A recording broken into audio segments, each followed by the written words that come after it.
Good evening, everyone. It being 5:33, I would like to call our regular council meeting to order. It is March 9th.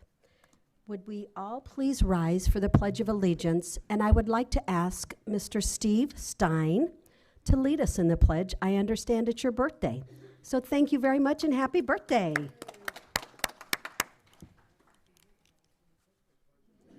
To the flag of the United States of America and to the republic for which it stands, one nation, under God, indivisible, with liberty and justice for all. Happy birthday.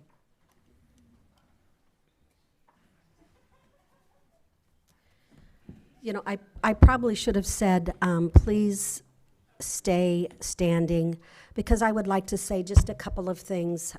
So will you all please rise again? And if it is of your liking, please bow your head and say a silent prayer for our police chief as he lost his mother this week. So keep him in your thoughts and prayers.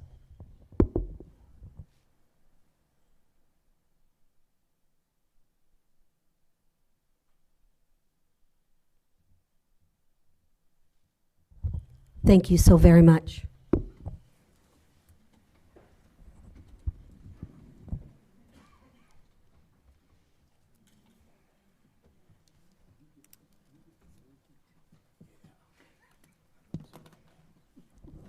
Madam Clerk, call the roll, please.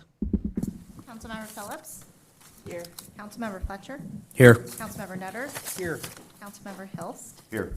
Councilmember Abel. Here. Mayor Pro Tem Hoheimer. Here. And Mayor Burris. Here. Having a quorum of 7-0, we will conduct business.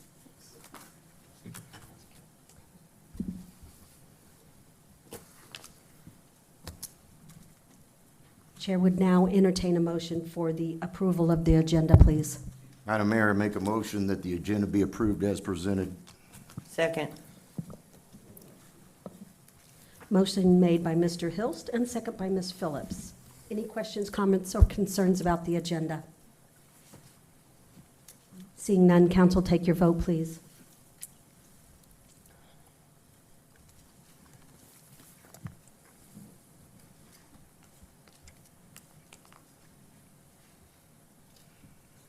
Motion passes 7-0. Chair would now entertain a motion for the approval of the minutes, please, of February 23rd. Madam Mayor, I make a motion that the minutes of the regular city council meeting from February 23rd, 2026 be approved. Second. Motion made by Mr. Hilst and second by Mr. Abel. Any questions about the minutes on the agenda? Seeing none, council, take your vote, please.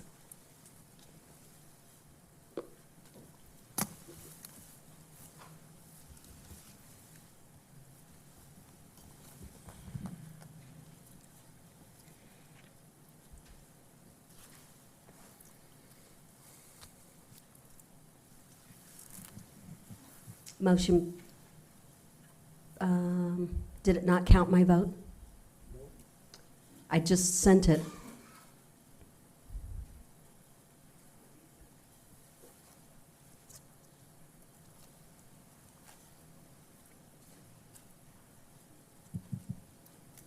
Aye, another word. Is that good? 7-0.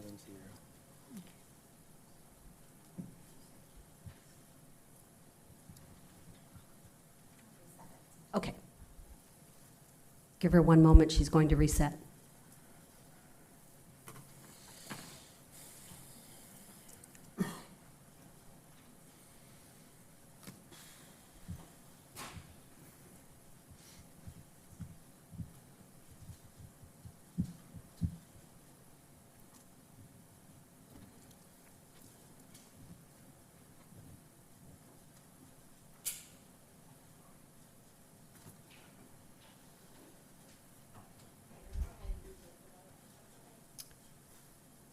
Council, take your vote, please.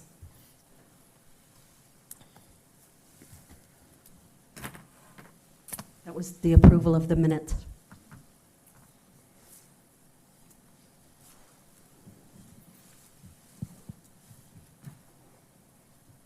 Motion passes 7-0. I got to be more on top of things, sorry. We have now come down to item 5, which is public input. But before anyone comes to the podium, I would like to take a few moments and make a statement for the record. So at this time, I will ask our city clerk to come forward. And I know you don't know about this, but come forward and please pass one of these out to our council. I want to make sure that you get a copy for the record. I also would like Mr. Stein to have one for the record, our city manager, Mr. Dossi. If there's extra, Mr. Vaselli, you probably should need one as well, but I don't know how many I made. Mhm.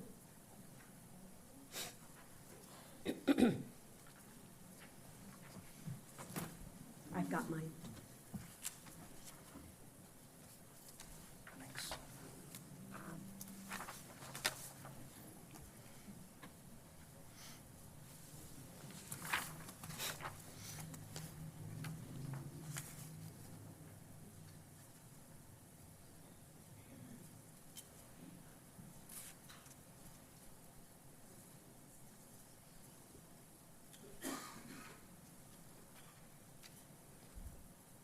Did everyone receive copies that I asked for?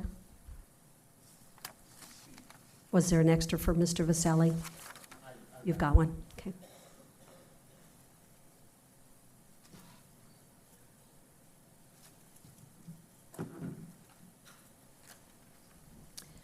So this is a statement from Mayor Mary Burris regarding the proposed data center project. I'm going to take a few moments and read you a statement. And as I said, I wanted it to go to the city clerk to be in record. Over the past several weeks, our community has had an important and at times difficult conversation about the proposed data center project in Pekin. I want to sincerely thank the many residents, business owners, and community members who took the time to speak, write, and share their thoughts. Your voices matter, and your passion for Pekin has been very clear. After listening carefully to the concerns of our residents and the perspectives shared by members of the City Council, as well as the due diligence from staff and my own personal conversations with the potential developers, and my own due diligence, after carefully consideration, I have made the difficult decision that the City of Pekin will not move forward with this project at this time. Order, order, order. I have to have order. I have to have order. Please let me finish. Show me respect. I try to show you respect. I really do, and I appreciate it. Thank you. Now let me see, where was I? Got it. Thank you. City of Pekin will not be moving forward with this project at this time. Instead, we will continue focusing on opportunities that best align with the long-term interests of our community. I want to be honest, this decision was not easy for me. Projects like this often come with the potential of investments, jobs, and long-term economic opportunity. As the mayor, I believe it is my responsibility to consider opportunities that could help strengthen Pekin's future and position our community for the next generation. At the same time, leadership also requires listening. Over the course of these discussions, it has become clear that many in our community have serious concerns about whether this project fits Pekin and the future we envision together. When a project creates this level of uncertainty and division, it is important for us to step back and carefully consider whether moving forward is truly the right path. This conversation has brought both good and, at times, worst out in our community. I have seen residents passionately advocate for what they believe is best for Pekin, and that passion is something I do deeply respect. However, I have also heard accusations and statements made about city staff and elected officials that simply are not true. I want to be very clear. The individuals who serve this community, both elected officials and professional staff, care deeply about Pekin and work every day to act in its best interests for our residents. Disagreements and debates are part of a healthy community, but it is important that we treat each other with fairness and respect. That is part of why this decision weighs heavily on me. I truly believe there were aspects of this proposal that could have brought opportunity, but it has become clear, very clear, that at this time, it is not the right project for Pekin. Pekin is a strong community with proud traditions and a bright, bright future. We will continue working together to pursue opportunities that bring our community together, strengthen our local economy, and reflect the values that the people that live here. I remain committed to working with the City Council and with our residents as we move forward together for the good of Pekin. This will be the only comment that myself and my staff will be making on this matter. There will be no further comment. Sincerely, Mary Burris, Mayor of the City of Pekin. Thank you so much.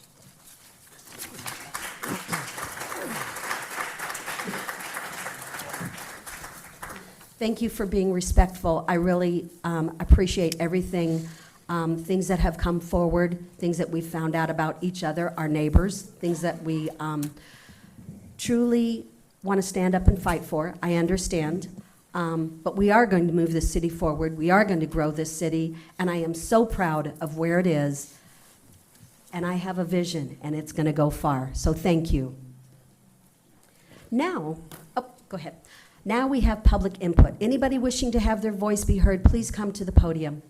State your name, and remember you have 5 minutes. And I hope I didn't take longer than 5 minutes. I forgot to have him time me.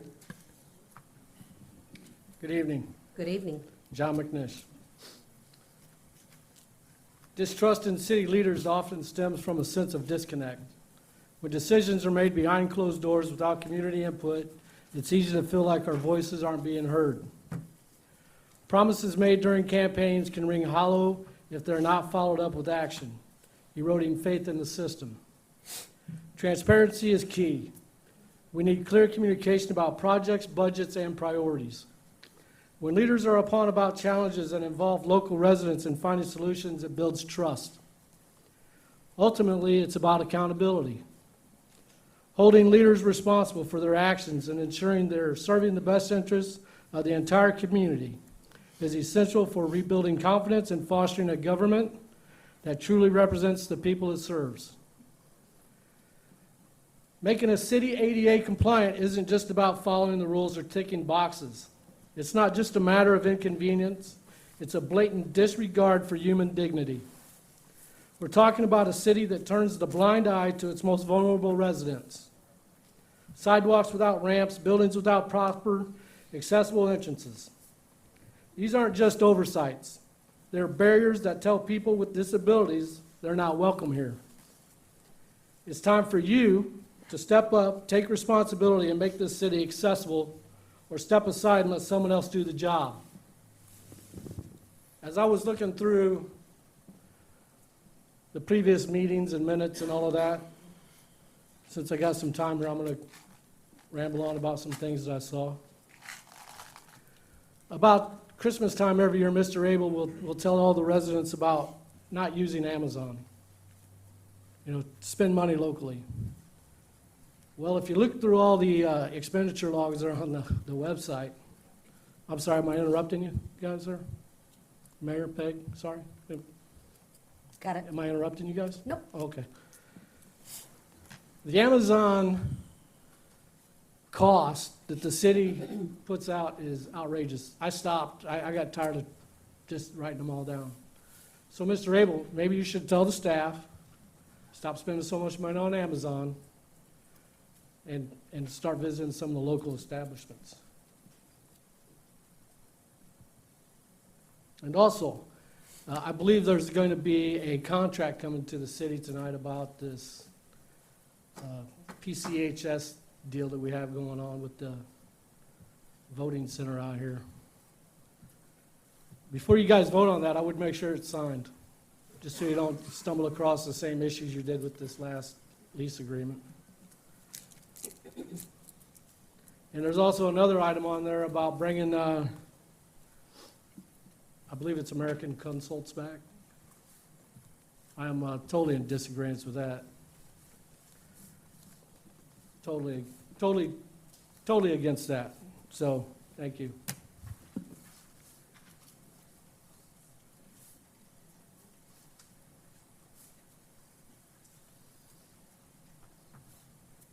My name is Jerry Johnson. Good evening. Mary, Yes. thank you. Oh, you're welcome. From all these people out here, thank you for what you just did. Thank you for stepping forward. Jerry, you're here.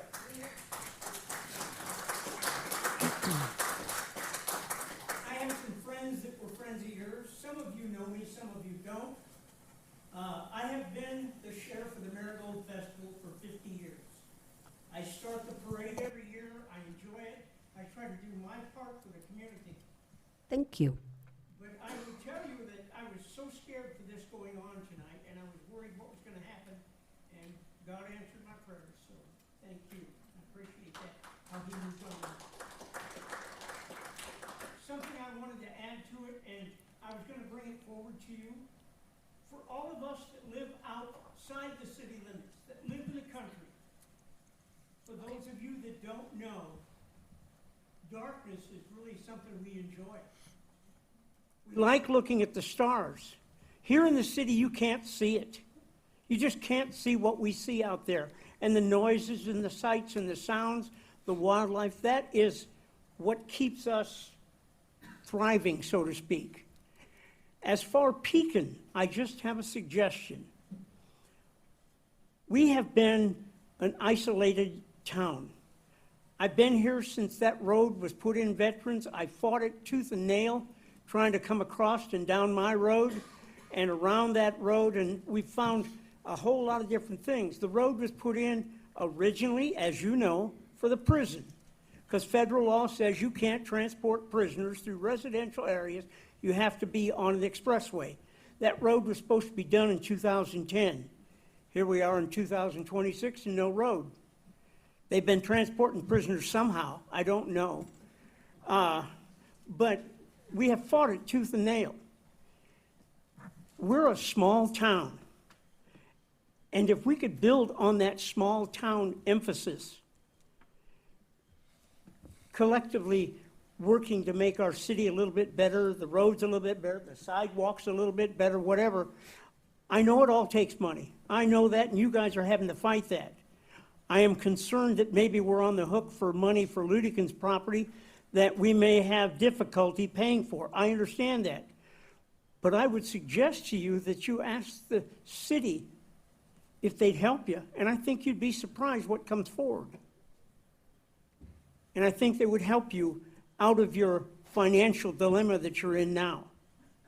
And I hope you get out of it. But I want to emphasize that building on a small city. People want to come to a small city atmosphere. They're getting tired of the rhetoric and the pain and the hurt of big cities. So we've got to stop being a big city and be a small town. There's nothing wrong with that. There's nothing to be ashamed of that. But we can build on it. And when we do, businesses will come in. Things will start happening. people will come in. And then that dream that you have for those high-end houses and stuff like that, that will appear. Those people will come along and start those businesses. But I want you to give it some consideration, asking this body, this small sample of people that we have here, to spread the word that we're going to stay a small city and work for it and build the one we've got without trying to tear it down and add to it. And then, maybe, ask them to help you with your financial situation. And I think you will be greatly surprised how many people step forward.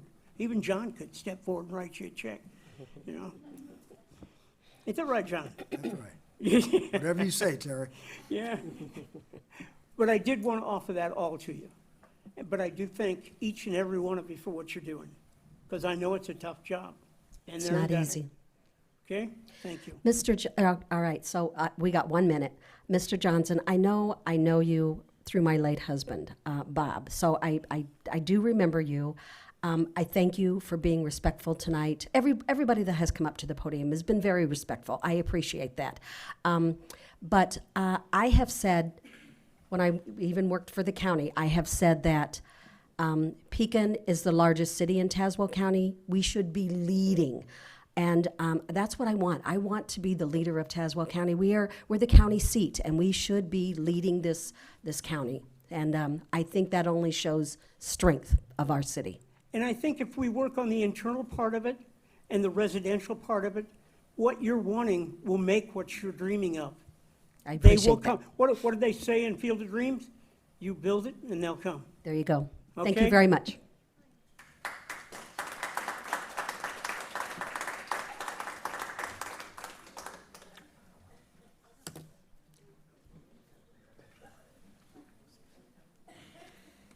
Good evening. Good evening. It's nice to see all of you. You know, the first time I came in here, I was talking about homelessness. I introduced myself as a Is guy the from mic New on? York. Oh, I'm sorry, Greg Hansen. I introduced myself as a guy from New York who found his way to Pekin and said, man, I love Pekin. And I do love Pekin. I think we all do. You know, your announcement doesn't really change what I was going to say, because I was going to come up here with something different, so I'm going to go with it. I've been talking online, and I know the end game on this whole thing was to generate revenue and grow the city. And we can't let the city come away without a win here. You've got to have a win. And I'm not a planner, I'm not a designer, I've been a contractor, but I'm not a guy who can make those things happen. I'm just a man with ideas. And I fully support the extension of veterans. I don't see it as a 55-mile-an-hour speedway. I see it as maybe a 35-mile-an-hour parkway. People want to extend the park and nurture the park system. We could do that. Maybe move the Frisbee golf course a little to the east. Bring in businesses that support that. Sponsor more big Frisbee League tournaments. Brick and mortar and commercial businesses grow. Those businesses draw residents to that area. We don't have to have subdivisions where the houses are right next to each other. We have that. Maybe properties that are more park-like, wooded, high-end, like you say. There's the revenue. The businesses come in, like Terry said. The housing follows. We keep a small-town atmosphere. We connect with the northeast region of our area, which is what I see. I know for people that live to the northeast, it's a pain to drive all the way around to 29 to come all the way back east again to the shopping center. Veterans is that thoroughfare. So I'm with you on that. I want to see the city win. I didn't want to see you guys come away with nothing if the data center didn't happen. I'm ecstatic that you've made this decision. I know it's for the best, and I know everybody behind me agrees with that. So thank you, City of Pekin. Thank you, Mayor. Thank you, Council. It's Thank you. always a pleasure. Thank you. We got big plans.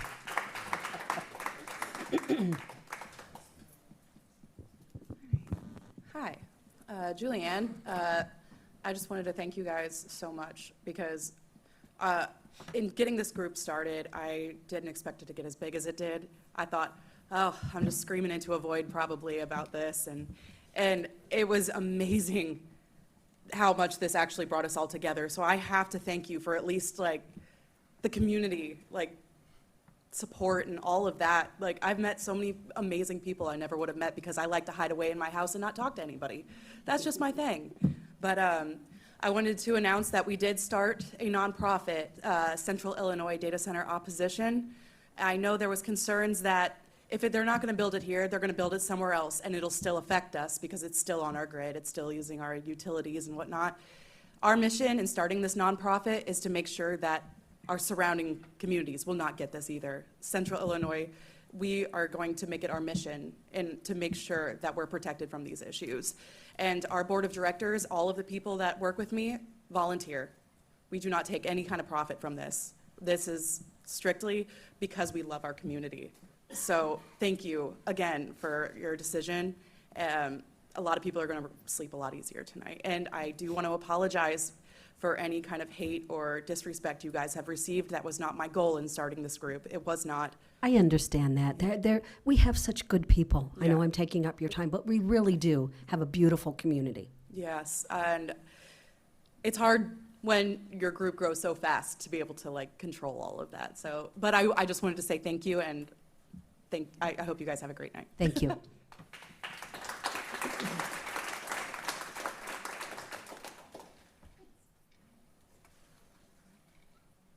Hello, can you hear me? Renee Thomas. I spoke a month ago. I was the one that said, don't let these predators come down and prey upon your city. Remember me? I do. So thank you again for letting everyone always have the opportunity to speak. It's very important. Thank you for making the right decision for this community. I was also extremely impressed with the number of people that rallied together that don't live anywhere near where it was going to go. That really tells you a lot about your community. What I was going to talk about was the future of AI, data centers, and it's only a few years away, and things are going to change very radically. So the technology is going to change, and I think you made a really smart decision not to go with something that was going to take several years to get built, right about the time when some big changes are coming. And we're talking literally about orbital satellite AIs. I've heard that.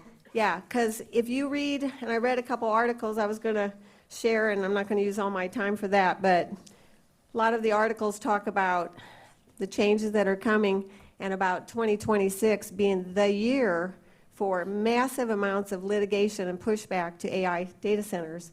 So there's actually a movement that's going to be happening, and we would have been on board with that movement, and the timing would have been good. Unfortunately, you were preyed upon. And I really, really hope that in the future that you vet these groups before you ever sign a piece of paper, because it did not take too long for a lot of people to come to similar conclusions about how easy this slipped in without knowing really who these true, backers were of the project. And it was pretty scary when you really go down that rabbit hole and find out who's really behind it.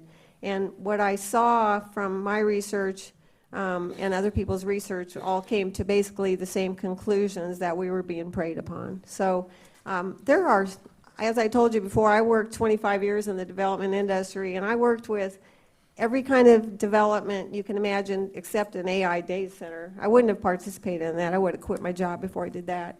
But I worked for Walmarts and beautiful residential, commercial, like maybe what you have planned out there it could be done. It could be done very lovely, Absolutely. I'm not going to say I'm pro development, but I did that for 25 years, and I represented the wetlands and the wildlife portion. So there's a way to do it right, and you're already listening to the people, and even though they're not all developers or architect planners and all the things that make up a team, they have visions, and those are the same people that get together and do those kind of projects. So I really hope that you get the opportunity to work with some of those folks and bring something in that it makes the city proud. And instead of a situation where also I didn't mention was 2026 is also a big year for litigation. There's going to be a lot of litigation happening in the future for a lot of AI centers, and very possibly this if it proceeded. So the timing was, like I said, they kind of snuck in about a year early on you, because right now they're being defeated through litigation, and I had a whole paper on it just to share with you, but I'm not going to talk about that because we don't need to. So in situations for litigation, you know, it's a big win-win for attorneys, and it's a big lose-lose for the cities because they get stuck fighting the litigation with their own budget, which is our tax money, your tax money, and nobody wants their tax money to go towards litigation. So I'm really super happy and excited. It really made my day. And I just want to thank you again for everything, and hope that everybody works together and recognizes that there will be development out there. Don't get the impression that they're just going to turn it into something that doesn't bring some revenue in. That is correct. They have to have some revenue, so I want to warn you guys that you can't live in a bubble and expect that 1,000 acres isn't going to turn into something. But there's so many beautiful developments out there that have park-like what am I trying to say? Amenities. Atmosphere, yeah. Amenities and atmosphere. So that can be done. It can be done. So I just wish you the best, and thank you again for Thank you. everything. Thank you.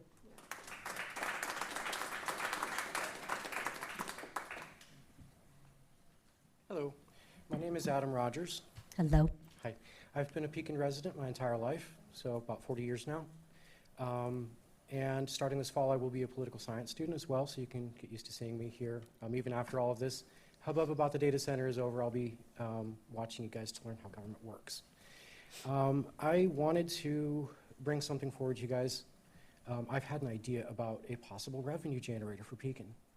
Let's hear it. Flint, Michigan, as you may know, has a community grocery store. Now, this grocery store is owned and operated by the city of Flint, Michigan. It is not a corporate entity. It is run by a board of executives, for lack of a better term, that is made up of members of the community. So in order to shop at this store, you have to get a membership, which is free, but in order to get the membership, you have to be a member of the community. So this means that the stuff that's sold in the store is decided on by this board, which means the community has a direct say in what is sold and at what price in the store. This also means that all of the profits from the store stay in the community instead of being sent off to some corporation over, out of state or even out of the country. I think that this would be a great step in addressing the food desert we have going in the South End since Save-A-Lot closed. We could even use the old Save-A-Lot facilities. I understand that the city does need a revenue generator, and I think this would be a great opportunity for the city to do just that. Okay. Also, this may be an issue for traffic safety meeting, but there's a couple of crosswalks on the bike trail that really need some flashing warning lights, like the one at 5th, or at the junction of 5th and 8th Street. When me and my son are walking up from the river, we've almost died at that intersection a couple times because the southbound cars can't see if there's somebody coming on the bike trail around that bend. It's very dangerous. Also, the ADA compliance issue that's going on around the city, I've also had an idea about a means to expedite that issue.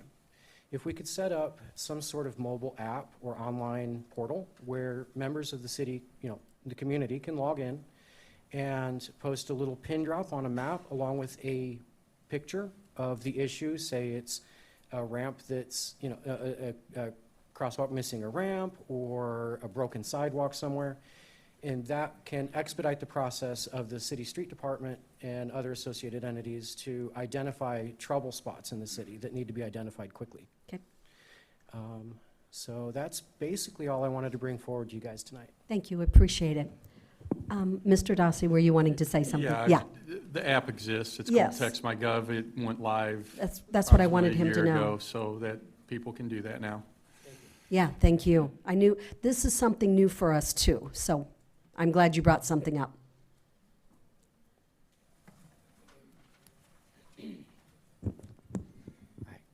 Hello, y'all. Zoe Carter.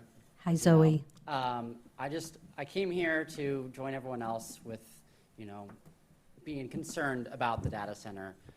I just wanted to say I thank you. I thank you so much. As you know, I love my town. I've been here my entire life. My mom's side was one of the founding families of this town. So we've been here for 200 years. This is home. I grew up here, I've worked here, and I love this town.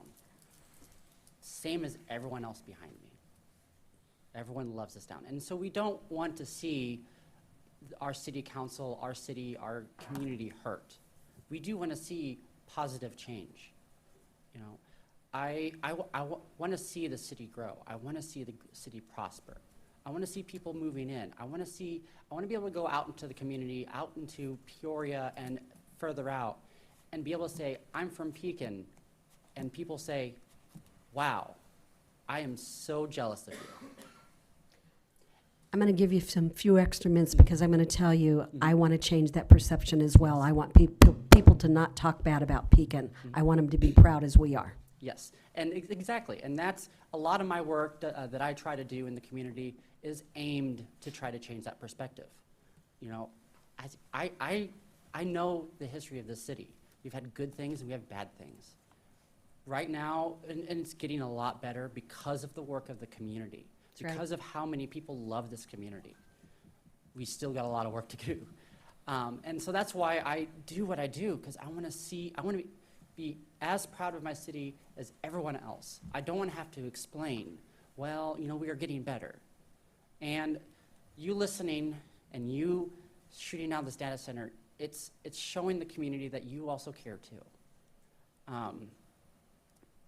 Thank A you. lot of people were against this data center for many, many reasons. But the base that they were worried about is something bad ruining the city, causing people to leave and talk bad about it. Everyone here wanted to see the city move forward positively. And I just want to say again, I truly thank you for coming up with this decision. I know it's a hard decision. It was You very know, hard. I work in politics. I know how all this stuff works. I know how hard it is and different things you have to meet. Making sure the city makes money and all that. It's not simple of signing a paper and be like, we're good to go. There's a lot of work that goes into it. It's a stressful job, especially having this job and then having other jobs. It's an incredibly stressful job. So I know that you didn't make this decision lightly. I thank you for making this decision. I thank you for listening to the community, because we love this community just as much as you do. Thank you. So thank you. Thank you.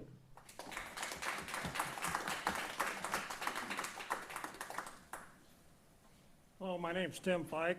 I've been a resident of Pekin, Illinois for 65 years, for the Hello. surrounding communities. And everybody says that you gotta put something out there to pay for it. There's 300 and some acres of tillable ground out there. At one time, I don't know if we still do or not, but Pekin used to have a co-op between Tremont and Morton High Schools. You would think we could develop some kind of an ag department so that the kids could go on to learn something instead of putting 25 gas stations out there after you put the interstate up. I can't believe that ICC wouldn't even get involved in this. There's got to be state funding out there somewhere to keep this land the way it is, instead of, I'm not saying you can't build houses, but to take all that and build houses on just don't make sense, especially 400 acres of farm ground. Some of it's in set-aside now, but since you bought it, you can do whatever you want with the set-aside now. It doesn't have to stay in any kind of program anymore, so you can farm as much of it as you want. So that's my opinion on the whole deal. And you've already spent a year's worth of the $12.5 million you spent on this. What's another 2 years? Thank you.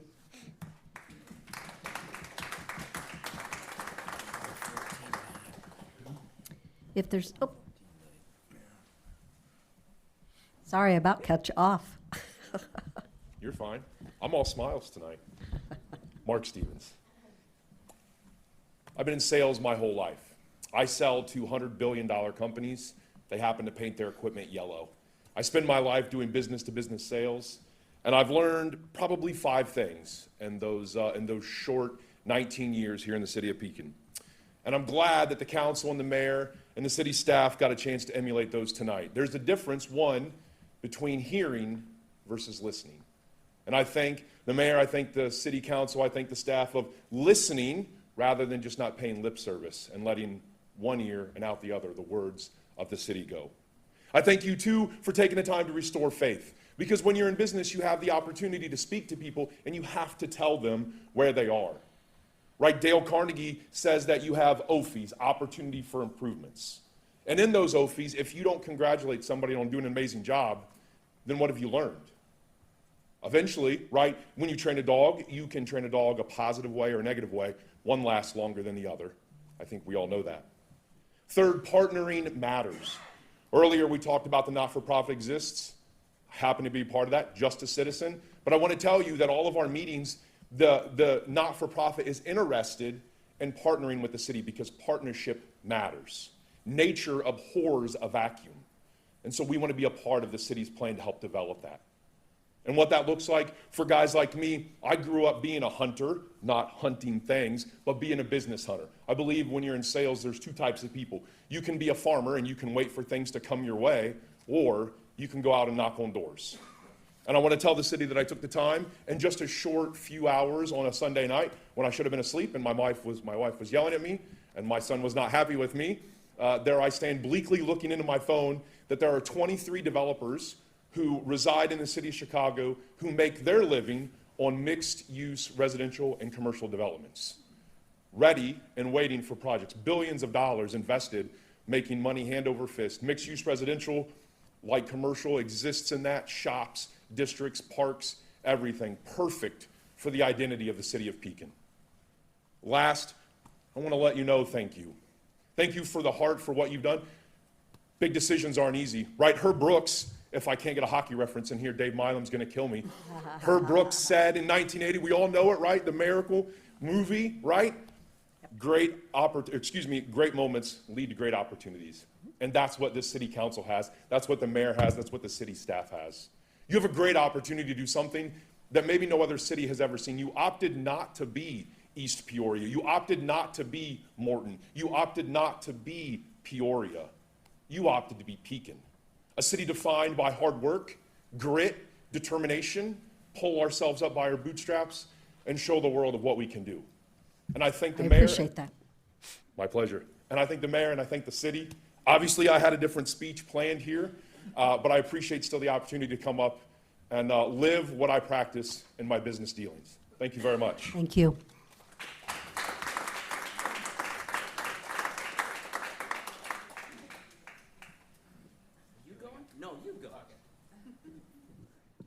Hey, Council. Grant McAtee. So I started making this documentary Grant yesterday. McAtee? Yeah, Grant yeah. McAtee? Okay. I started making this documentary yesterday, and you've cut my workload, so thank you. Now so thank you. Appreciate it. That's it. Thank you.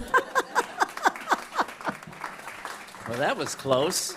So this is going to be quick, too. Okay. I'm here representing 284 homes at Pekin Country Club, HOA. I'm the president of HOA, and I thought I was going to come here begging you guys because I've had so many phone calls. So We have thank you, too.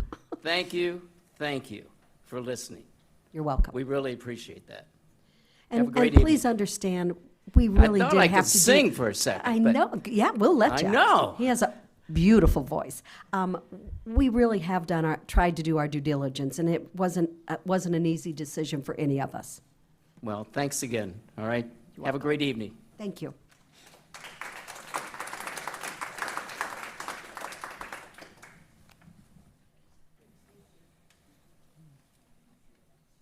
He does have a gorgeous voice.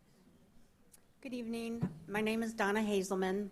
Good evening. I stood up here a couple of weeks ago at the last city council meeting and provided feedback that we had gathered from Facebook to let you know nobody wanted the data center. I came prepared to provide more comments. I'm so grateful that I am not reading from this list, and I just want to personally thank each of you for saying no. You're welcome.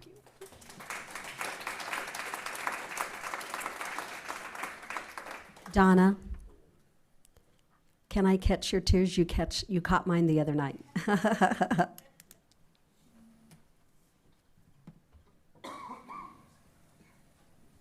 Hello. Hello. My name is Dave Milam, and obviously I'm part of the opposition, but I wanted to first of all thank you guys for thinking about it, doing your own due diligence, listening. Nobody ever meant for anybody to get hostile or whatever happened. You know how it is. It's easy for keyboard people to push stuff.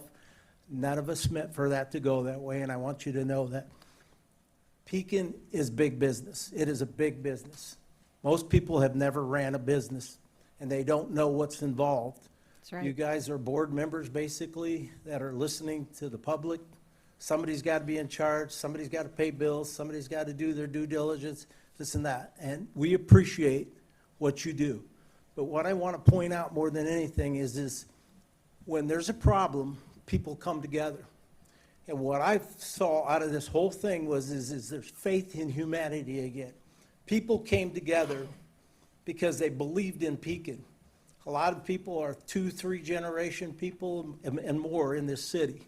And I commend you guys for what you guys are doing on your own. And I commend the people for stepping up. So now let's take this process to the next step. Let's get these minds together. Let's form a committee or something of due diligence on what could be the future of Pekin for this area. I understand $14 million is a lot of money, and divided over the tax base. So let's figure out a way to make money with that property out there, but still keep the beauty of the wildlife, nature, and keep everybody in harmony, because this is what it's all about, is people stepping up, coming forward, and helping our city because they love their city. And I just want to thank you again for you guys making the decision, and I appreciate it myself personally because I live out there. But I love the fact that people that didn't even live out there stepped up for the environment, the water, the resources, and for Pekin because they love Pekin. So thank you very much. You're welcome.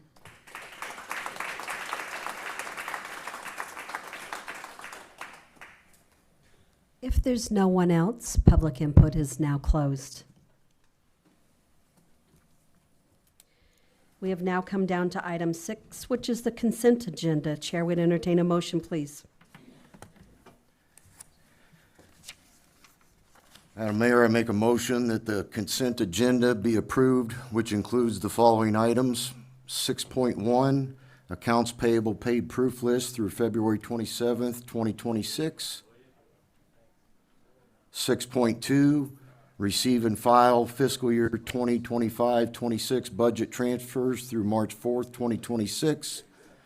6.3, receive and file building department permit report for February 2026. Resolution number 385-25/26, approving mayor's appointment of Carrie DeWitt to the Pekin Tourism Committee as an at-large representative for the remainder of the term to expire May 27th, 2026.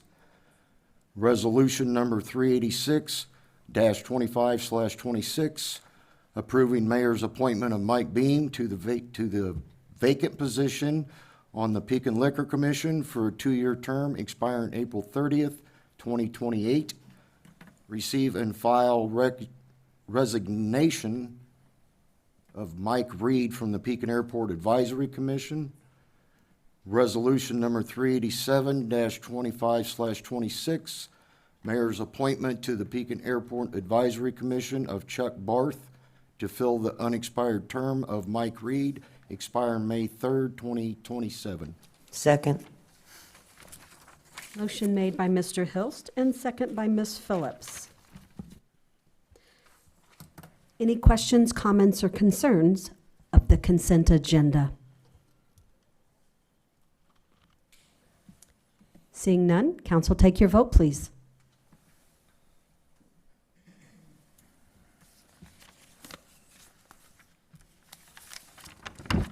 Motion passes 7-0.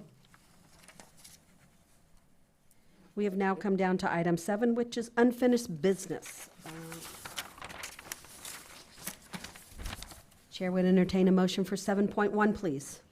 Madam Mayor, I move that we adopt ordinance number 4372-2526, approving a lease agreement with the Pekin Community High School District number 303 for school bus operations at the city-owned property at 1130 Cook Street. Second.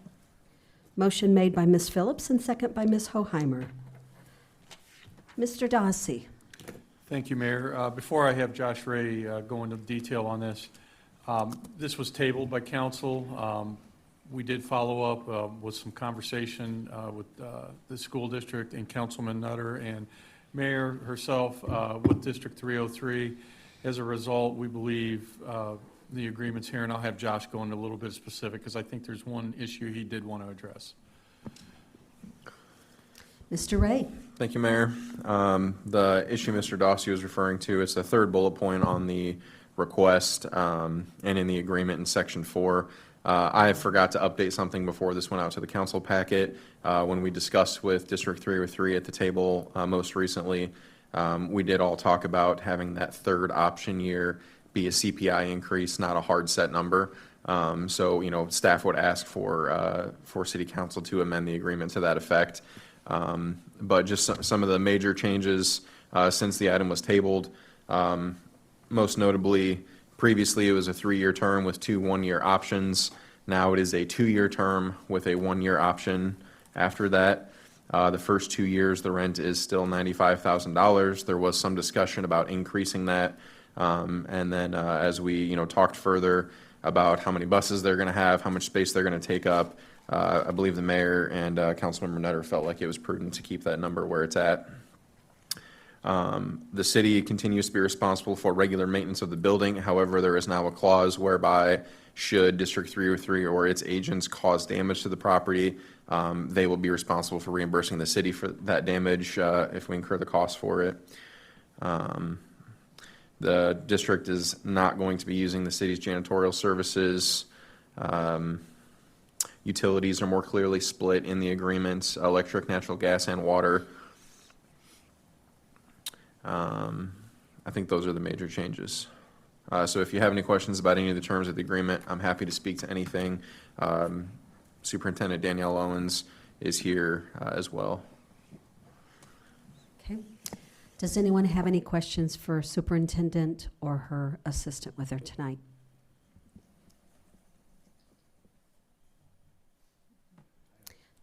You do or don't? Okay. Would you like to say something? My assistant is actually the Chief Financial Officer, Carla Schaefer, just to make that clear. So I sorry. may not be able to go to work tomorrow if I don't make that clear. I just want to thank all of you for the years of service you've had for the bus transportation. We're sad that you're giving it up, to be honest with you. But we've worked diligently along with the city staff to try to make a seamless transition so buses roll on July 1st. So we're confident that's going to happen. We've already hired about 42 of the city staff under our own payroll for, you know, starting July 1st. So we're excited about that transition, and we promise to be out of your hair. We want nothing more, you know, to be out of your hair and have our own operation, but it takes a little bit of time to get a bus transportation department from the ground up, getting ready to roll. So we appreciate the time and the breadth to be able to do that for the next couple of years and be able to, you know, build up some capital, because we will have to build a facility and find a location and all of those good things. So we appreciate the cooperation on that, and Josh and John have been wonderful to work with and have been transparent the entire time from the minute you guys all decided that you didn't want to do transportation anymore. So we're prepared to take that on and have those people as District 303 employees. We're excited about that and ready to roll. So thank you again for your Thank you. Well, Dr. Owens, thank you so much. And Carla Schaefer, thank you for putting pen to paper and getting the figures out and helping us with making this a smooth transition. Thank you so much. Thanks again. Any other questions or comments from the council? Madam Mayor. Oh, yes. Ms. I'm Phillips. concerned about that provision that we want to change in the contract. So I move to amend the ordinance by replacing Section 4, Paragraph 2 of the lease agreement with the following language. If tenant exercises the option to extend the lease as set forth in Section 5, the annual rent amount for the third year shall be increased by the CPI-U unadjusted percentage change measured from July 2027 to July 2028. Okay. Is that good, Mr. Vasselli? I could not have said it better myself. Thank you. Do I need a motion to, yeah, or a second, excuse me? Yeah, you'll need a second, Mayor. Do I have a second? I'll second that. Thank you, Mr. Hills. I just got a what was the dates again? July 27 to July 28. Does that fall in the 2-year category? So that would be the CPI over the second year. So that CPI would be starting that third year. That would be the CPI we'd look back on. Okay. Just clarified it to make sure we got the right dates. So I have a But motion. we on- know they'll be out of there before then, we hope. Yeah. So I have a motion on the floor by Ms. Phillips and second by Mr. Hilst. Take a vote. Take a vote. Yeah, I don't know that there's any discussion on the motion. Yeah. Council, take your vote.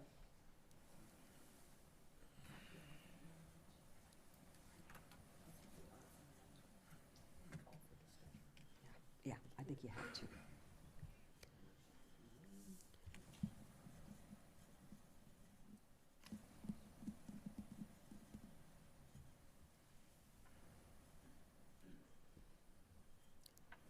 Did everyone vote?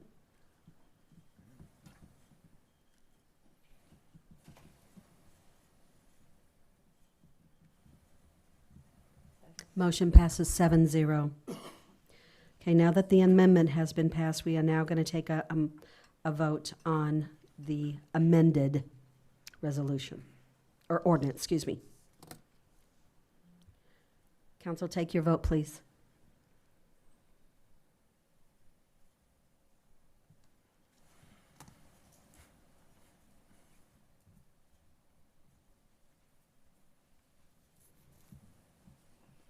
Motion passes 7-0.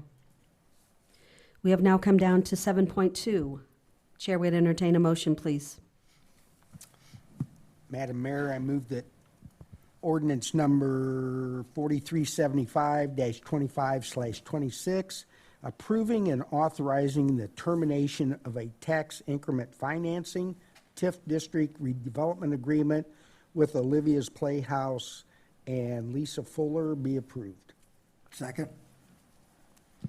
Motion made by Mr. Nutter and second by Mr. Abel. Mr. Dossi.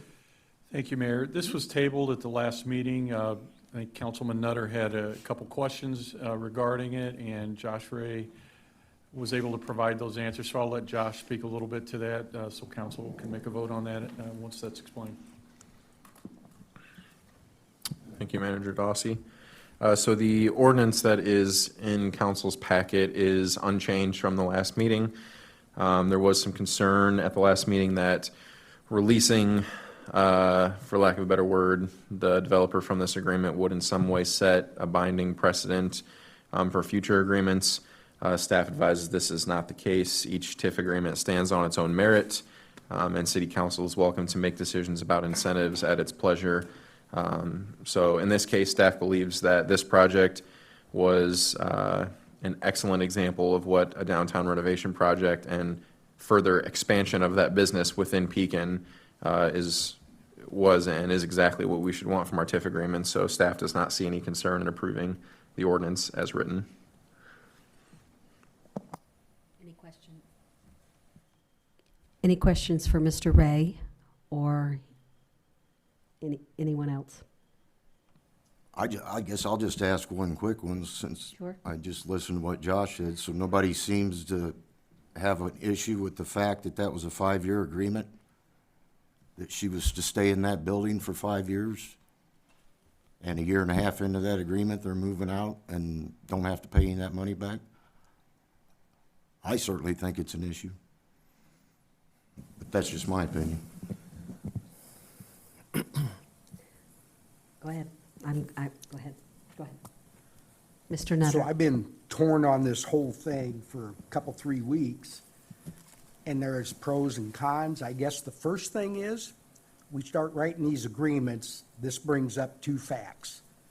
One, we had a business, renovated a building, opened up, successful, now is moving to a bigger place, hopefully to be successful, which no doubt they will be. So we need to take a look at these TIF agreements as we do it. And I don't disagree with Mr. Hill says. We've had discussion about it. I was also concerned about another business downtown that maybe we possibly had an issue come up with that, but Josh clarified that. There's not going to be an issue. So how do you penalize a successful business to stay in town, to move to another place? How do you argue that? Because for those that don't remember, a few years back, we shucked $350,000 or $75,000 out the window because we chose not to take some legal action against a TIF development. So this is a successful business moving forward. I support what they're doing, just with the caveat that any future agreements like this, we need to take the experience from this so we don't have this discussion again.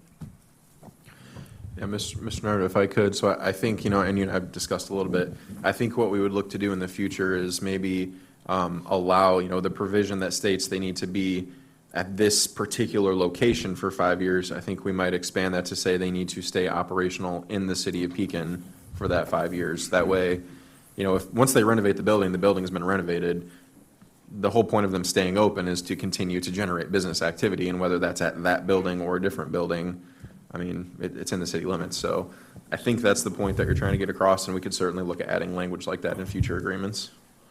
Right, but also the point when you're agreeing with these TIF agreements and you're giving people TIF money is for them to renovate blighted areas in a TIF district, and they're moving outside of a TIF district rather than staying in that TIF district. So now you're gonna have an empty building in the TIF district, which was the whole intent of giving them that money, was to keep a business open there for 5 years. And now there's not gonna be one.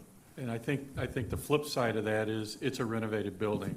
That was the purpose of it, was to Which renovate they it. own, so if they sell that, they could possibly make a profit on That's it right. from the TIF money that they use. But we're still gonna benefit, their business has grown, and we're still gonna make that revenue and maybe more on the sales tax that they generate. The whole purpose was to spark that business.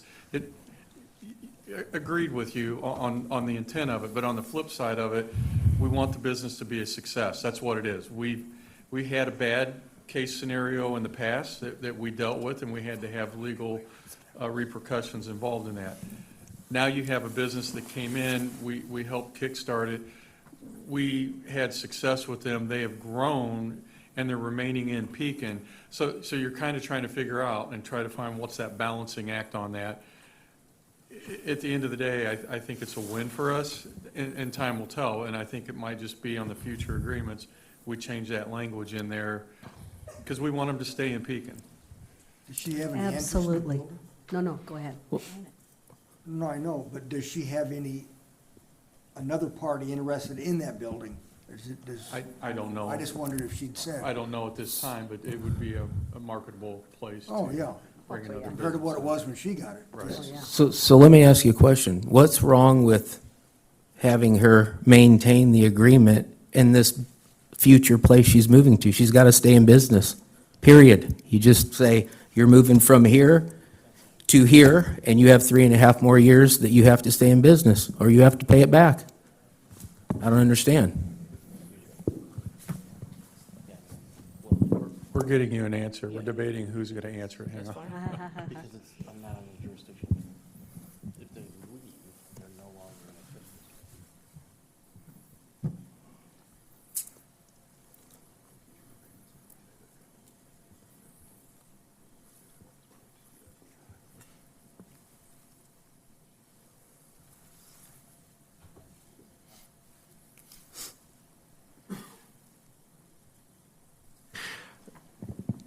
So I think that that'd be possible. I mean, what you're basically saying is we would do what we talked about with future language now.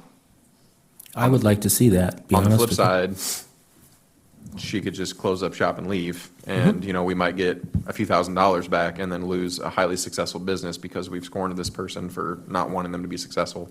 So give and take, and that's your call. Well, but you have a remodeled business, like Mr. Dawsey just said, you have a remodeled storefront that somebody else can go in. I'm just saying she's She's taken the money and she did what she said, but she didn't do it, she said, because she's not going to be there for 5 years.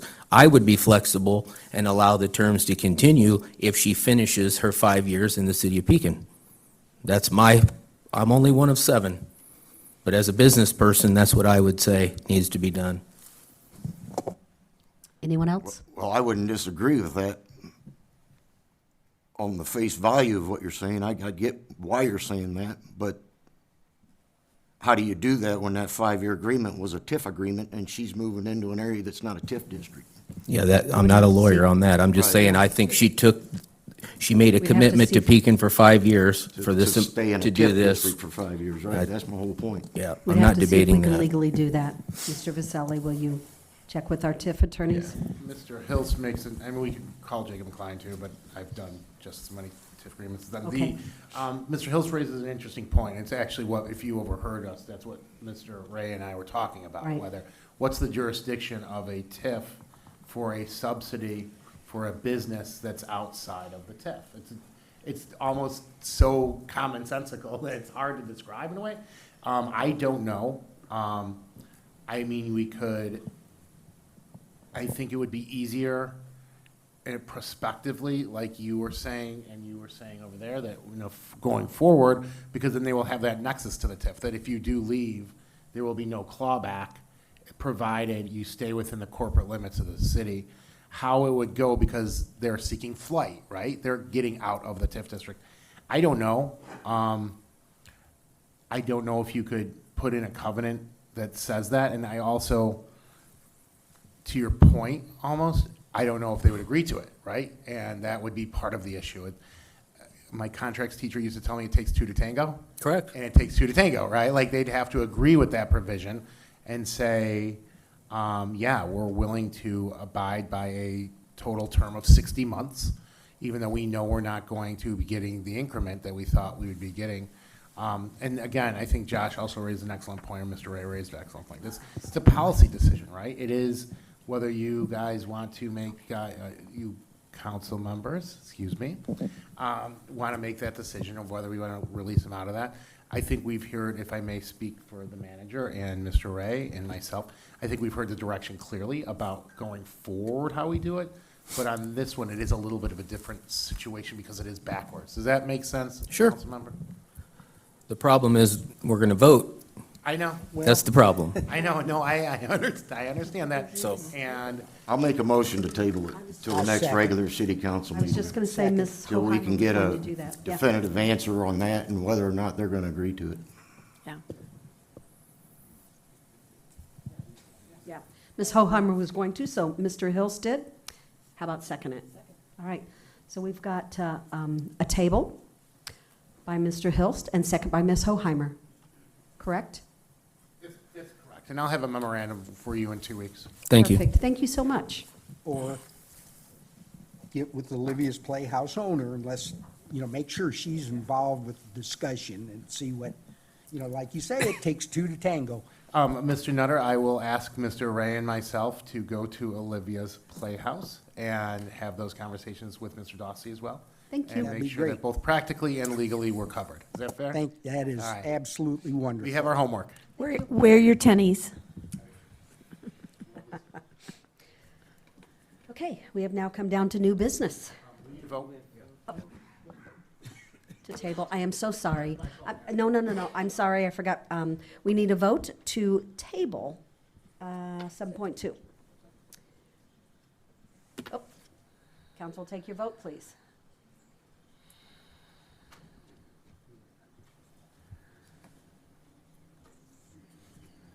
Motion. 1, 2, 3, 4. 6. I was going to say, said 6, but there was not. Vote again. Okay, we'll try it again.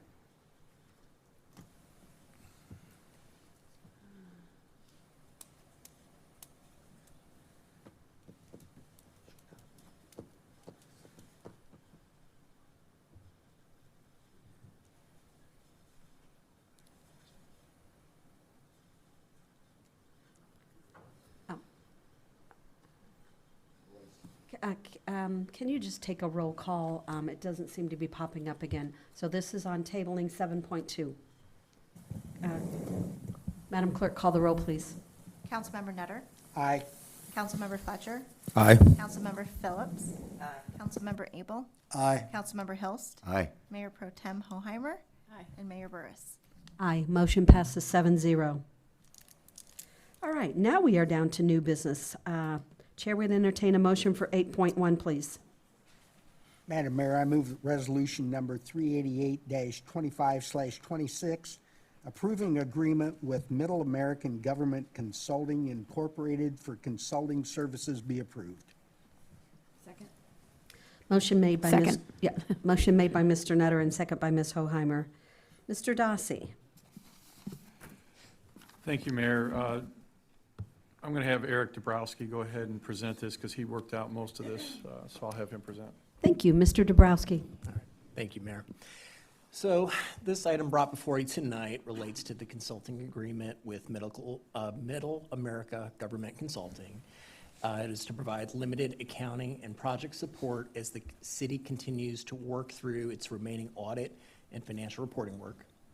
As you well know, over the past several years, the city has been addressing a backlog of audit work, along with a number of historical accounting items that require investigation and cleanup before the auditors can complete their work. So much of that work involves reviewing balance sheet accounts. That's one of the areas, I feel pretty good about the income statements, the balance sheet I really want to focus on. Resolving older transactions, preparing supporting schedules needed for the audit process. The finance team and I are currently deep in audit work for FY24. As you may recall, last month we brought 23 forward, so we have good momentum. If we were up to date right now, I wouldn't be making this request, but we want to capitalize. Our goal is to complete 2 audits in the upcoming fiscal year and get that all wrapped up for you. Which is a huge, huge chore. It is, and along those lines, at the same time, the department is continuing its day-to-day financial operations, complying with statutory reporting requirements, and preparation of the annual budget. So there's a lot going on, especially at this time. It stretches the department, and right now I have one employee who's just about ready to go on maternity leave. So there's a lot that's going on at one given time. So what we're looking for is limited consulting support that will help us with some of that historical items that we have outstanding. This consultant also provides some familiarity with those transactions from prior years. We've had a lot of turnover years in questions, and his insight does help with the reporting from those earlier years. Now, one thing about this agreement, it's different than what was structured previously. So the intent here is to have it so that the accounting-related services that are limited to accounting, audit preparation, balance sheet analysis, preparation of schedules, would be under my direction, paid for out of the finance department budget. You know, we do acknowledge that there were, over the years, other services that the consultant would provide. That would be under, budgeted under Department 990, and that would be under the city manager's purview. And so basically what we're looking for is that first bucket for the financial services, assuming approximately 12 hours per week dedicated to accounting-related work within the finance department. Again, I'll review, sign off on those. I did request that we had more thorough timesheets, more descriptions behind it, so we have a better understanding of that. Up to 8 hours per week would then be allocated for potential project-based work under the direction of the city manager, if needed and if applicable. If there are periods when support's not needed, the city can schedule 0 hours, or, you know, it can be utilized more or less on any given week. The agreement itself is fully terminable, excuse me, with 2 weeks' notice, and if services are just simply no longer required. The structure provides flexibility while the city continues completing audit work and strengthening its internal financial processes, and staff recommends approval of the transaction. Any questions or concerns from council? Ms. Phillips? No? All right. We'll try this. We got a couple. I want to clarify something before we get into the discussion. Under the financial impact, there's other contractual services. It's 37,000 or whatever. Is that for this year? Hang on 1 minute. This got cut off. Second here. Yeah, but it got cut off on the back end. I didn't, hang on 1 second. That portion would be for this year. I think it was 11,000, I want to say. So it's not 26, 27, it's 25, 26? There's a 26, 27, so if this started, we would have for March, and then heading into April is the bottom part. So the total for the new fiscal year is 147.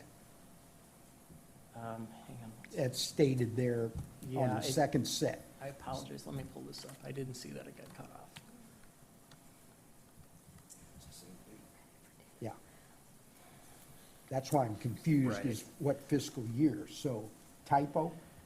No, it seemed to get cut off. Okay, so I pulled this up. The top line should be budget of $37,350, available $16,113, an amount requested of $11,000 for FY 25-26, and that is on me. FY 26-27 amount at the bottom, budget is $147,000. Available, again, 147. The budget is still currently pending at this point. Sure. Future discussions. And then the amount of the request is $140,000, with $78,000 coming out of Department 006 Finance, and $62,000 coming out of 990, which is $52,000, plus an allotment of $10,000 for travel and lodging. That's where that's sitting. Okay, thank you for that. And I apologize for the typo. Well, I tried to figure it out, and I didn't get it, so thank you. Mr. Fletcher, did you have something else? Yeah, so we were brought in two at a time to basically talk about this agreement, contract, and I think Mr. Abel and myself, when the notes that I have, and I have them from that meeting, were that I wanted to see something brought to council for what he's going to do, how much it's going to cost, how long he's going to be here, and then we would okay that. I'm not going to vote for a blanket contract for this.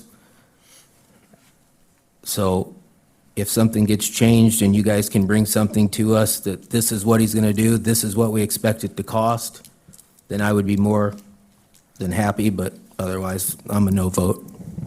I thought it was pretty clear what he would be doing. As far as financial, 8 hours a week. Okay. You want to know financial? Yeah, well, there's I mean, do you want to know if he's working on the balance sheet or if he's working on the audit or? Yeah, and I mean, want how do we know to one week he might know be how audit, much one we're week going he to might pay. be- I want to know how much we're going to pay each time that there's a project, like, and I also, another thing is I don't like him staying in, he's getting a check from the city of Pekin and he's staying in East Peoria hotels. I don't like that either.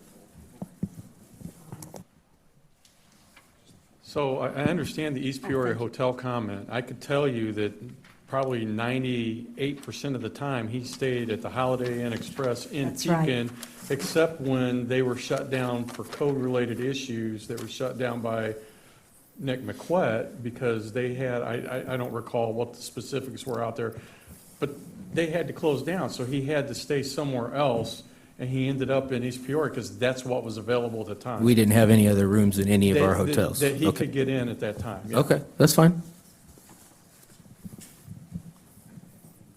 May I?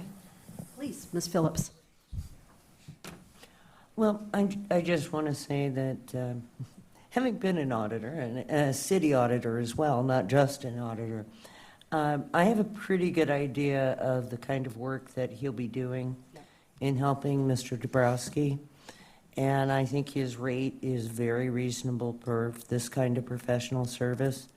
I think Mr. Dabrowski knows what he needs done, and he knows how this guy can help him do it, and I think we should give him the help he needs. Well said, Peg. Mayor? Mr. Abel. Mr. Abel. I'll be voting for this. I'd never heard of the term forensic CPA before I met Bob. And he came here, and before Eric was ever here, he walked into a mess from hell. I mean, that's why I'd like to see him finish it out with the audits and all that. And thanks to him, I think we all realized how far back we got thrown back by his then predecessor. So. Agree. I see no reason not to, I don't want to cut him loose in the middle of all this. Agree. Mr. Nutter. In the overall contract, it states that he could work up to anywhere from, I can't remember if it's 4 or 8 hours, up to 40 hours a week. But yet we spell out in here, the verbiage, that's not the case. So I guess, what's the clarification? Are we allowing up to 40 hours per week? We allowing 8? We allowing 12? We splitting it be in-house at his place of business? How are we gonna do that and monitor it? Right. I could tell you right now, there's no way we're gonna have him working 40 hours a week. That's on the accounting side. What about the other side? I have nothing unless there's some direction the council gives us that requires something special that Eric can't do. You know, I'll throw the bus transition when that first started going down and we were figuring out numbers. Those are the type of administrative projects he was working on. You know, to help pull those numbers together, pull up what should we be asking for the, use of the property and things like that. He did those studies. He very well could be, and I think council's aware of a couple other things that are out there that if I come to Eric and say, hey, I need some numbers pulled on this, he might be put on those projects to come up with some of the numbers and figures that we're looking for. But, other than that, it's primarily going to be the audit focus. We want to get those done because we have other things that we need to address down the road. Again, I will second what Mr. Fletcher said. Give us the project, give us the hours, give us a start and stop time, and if it goes over that, let us know, because things got a little bit out of hand. There were things got worked on that was not assigned, and I know the project, bus, obviously, I know it well. So just let us know what the projects are, so we can. Well, two of the projects, one is Yep, just the two projects that are potentially Yeah. out there. That's the only thing that's right now on the plate, Okay. unless council gives Gives you direction on something else. something else that would require that type of thing. That's just the type of project that, that would fall probably under my scope, because right now, his focus is the audits. Right. And the one may not even come to fruition based on the information that's out there. Well, we're in a tough budget. Every dollar counts, so I'll leave it at that. Any other questions or comments? Council, take your vote, please.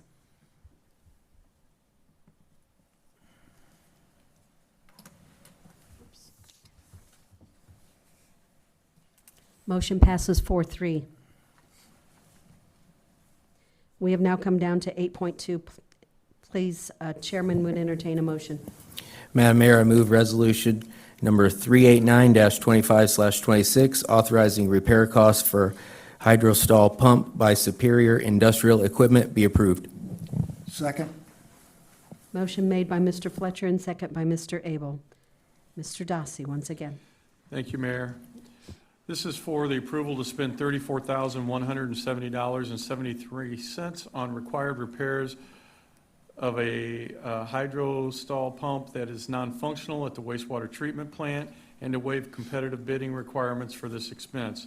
This pump is one of two pumps used to transfer water to and from the holding lagoon at the wastewater treatment plant during high inflow events. Excess inflow is diverted to the holding lagoon for temporary storage until it can be treated at a later time. This capability greatly reduces the amount of water that would need to be discharged into the river directly during high flow events. We are currently operating on one pump for the holding lagoon, but need the second repaired in preparation for spring weather. Multiple firms were contacted for repair of this pump, and Superior was the only firm with the ability and experience to remove, inspect, and repair a pump of this size and design. The cost to replace this pump with a new unit is $90,000. If approved, a budget transfer will be submitted to move the required funds from the wastewater treatment plant building and grounds GL code to the wastewater treatment plant equipment repair GL to cover the cost.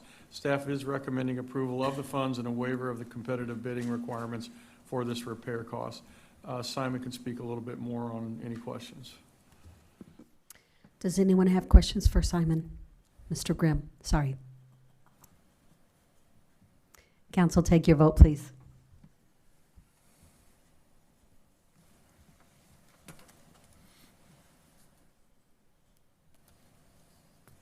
Motion passes 7-0.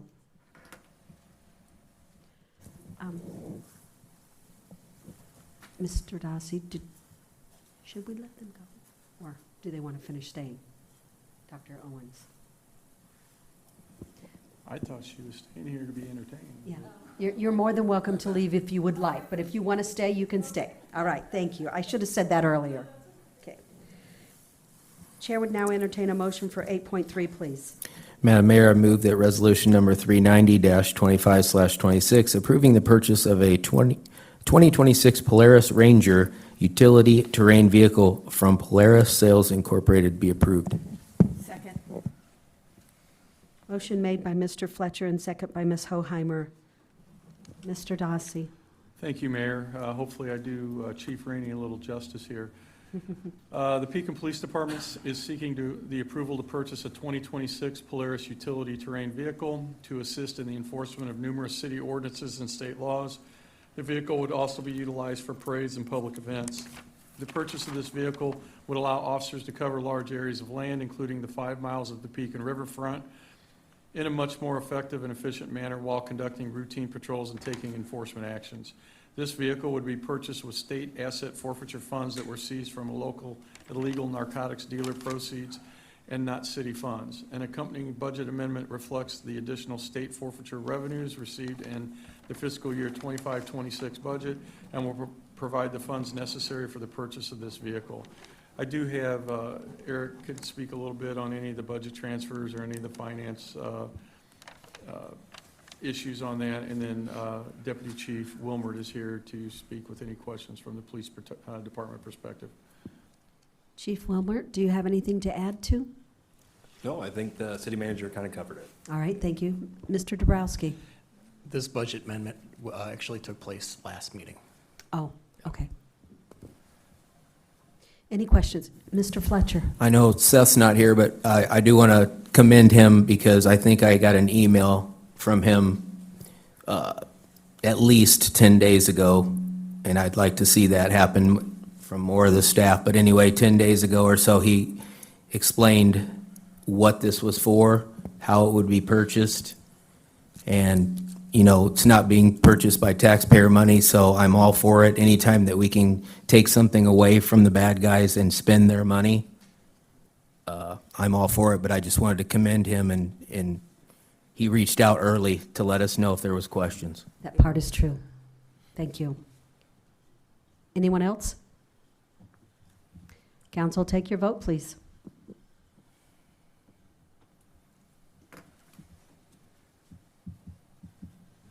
Motion passes 7-0.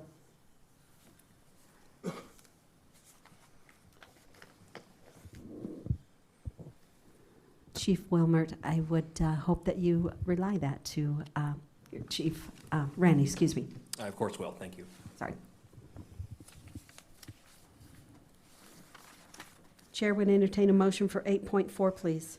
Madam Mayor, I move that ordinance number 4381-25/26, approving and authorizing the execution of a tax increment financing district and business development district redevelopment agreement with JPG Commercial Real Estate LLC be approved. Second. Motion made by Ms. Hoheimer and second by Mr. Abel. Mr. Darcy? Thank you, Mayor. After council approved the incentive agreement with JPG, their attorney sought a few minor but substantive changes to the agreement. This ordinance rescinds the previously approved ordinance and agreement, ordinance number 4354-25/26. No terms are changed that will affect the actual development or incentive amounts. As a reminder, the city will not pay any incentives until the new businesses are actually generating new tax revenue. A summary of the changes are a clarification of TIF Act versus BDD Act, reference to the real estate agreement for completion of the detention pond relocation project. Development is open to any retail outlet, not just a food or beverage retailer, but cannot include a liquor store, video gaming cafe, or smoke/vape shop. Clarification of which sales taxes are included and that the state sets the municipal sales tax currently at 1%. Clarification of how the city verifies paid sales taxes through the state. Clarification of eligible expense approval process. Clarification of default proceedings for ordinance violations, and that the agreement is assignable. Staff is willing or happy to discuss these details further, and Josh Ray is available for any questions. Any questions? Mr. Abel? When Mr. Graves was here, we were talking about the location and all, and some of us had concern that we thought better to have at least exit onto Court going down Court. And he said he would get back to his architect or engineer, whatever. Did he veto that, didn't want it done? Or the way I looked at the map in the packet, there is no exit of any type onto Court. We just asked for the customer's convenience to pull onto Court and at least go down Court. I know turning left, no, we didn't ask for that. But Yeah, I can speak to that. So again, the site plan approval process will go through the zoning board and ultimately to the city council. There's a site plan kind of included as a reference. It's non-binding in this agreement. It was just to give an idea of what was going to be occurring. He did have a traffic study completed. Staff has seen it. Our city engineers is still reviewing some of those things. But they did have a traffic study done on the impacts of the different intersections. It is basically cost prohibitive to build a culvert and everything to cross that drainage ditch on Court Street. So he did not pursue that option. But there will be a traffic study included with the site plan approval process. Thank you. Thank you. Any other questions?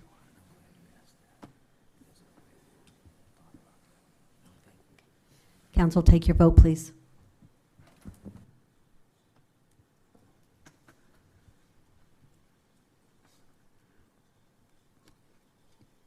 Motion passes 6-1. Chair would now entertain a motion for 8.5, please. Madam Mayor, I move that ordinance number 4382-25/26, approving and authorizing the execution of a tax increment financing district redevelopment agreement with DCTA Properties LLC for the rehabilitation of 114 Eds Street under the residential renovation policy. Be approved. Second. Thank you. Motion made by Ms. Hoheimer and second by Mr. Nutter. Mr. Dossi? Thank you, Mayor. I was about to go straight to council. DCTA Properties has applied for TIF incentives to renovate the vacant dilapidated house at 114 Ed Street under the TIF Residential Renovation Program approved by City Council. The policy was established to help create more affordable housing options and reduce blight in the community. The house currently on the property is vacant and dilapidated. This will be a rental residence, so the developer is eligible for 50% of TIF-eligible project costs up to $30,000. Per the program policy, if the property is sold within 5 years after incentives have been paid under this program, the city shall be owed a share of the sale profit equal to the share of eligible project expenses paid by the city, capped at the amount of incentives paid for the project. The property also cannot be converted to a rental property or non-residential use for 5 years following the grant. A memorandum to this effect shall be recorded against the property by the city at the expense of the developer. Staff is recommending approval of this ordinance. Josh Ray is available for any questions. Any questions for Mr. Ray? Is it going to be used for rental property or not? Yeah, I know. I had a typo in there. Yes, it's going to be used for residential property. That's why the cap is 30,000. I think I copied and pasted it from the last one and just didn't catch that. All right. Council, take your vote, please.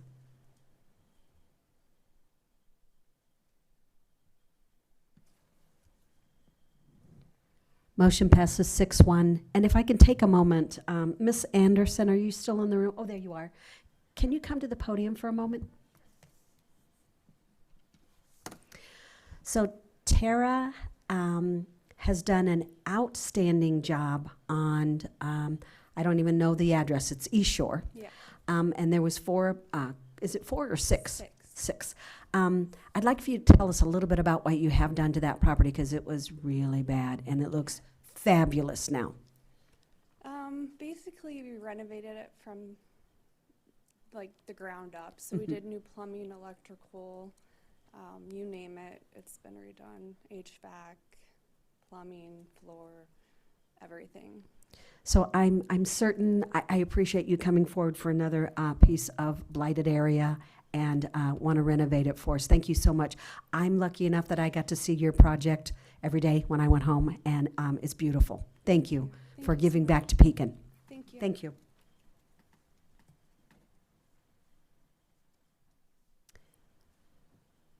Chair would now entertain a motion for 8.6, please. Madam Mayor, I move that ordinance number 4383-25/26 declaring surplus revenue in the Pekin South Industrial Special Tax Allocation Fund and authorizing payment of that surplus revenue to the Tazewell County Treasurer for distribution to affected taxing districts on a pro rata basis for tax year 2024, payable in 2025. Be Second. approved. Second. Motion made by Mr. Abel and second by Ms. Hoheimer. Mr. Dossi. Thank you, Mayor.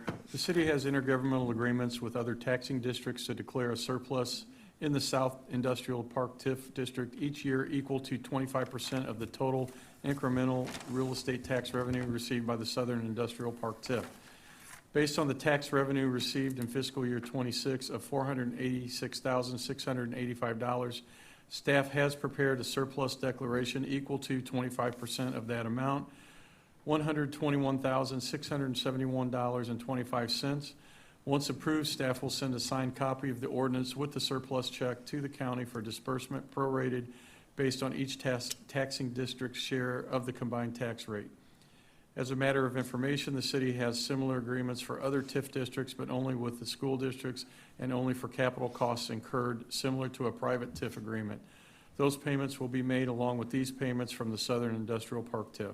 Staff is recommending approval of the attached ordinance. Josh can answer any questions. Does anyone have questions for Mr. Ray? Mr. Nutter. Does this go on forever as long as there's a Southern TIF?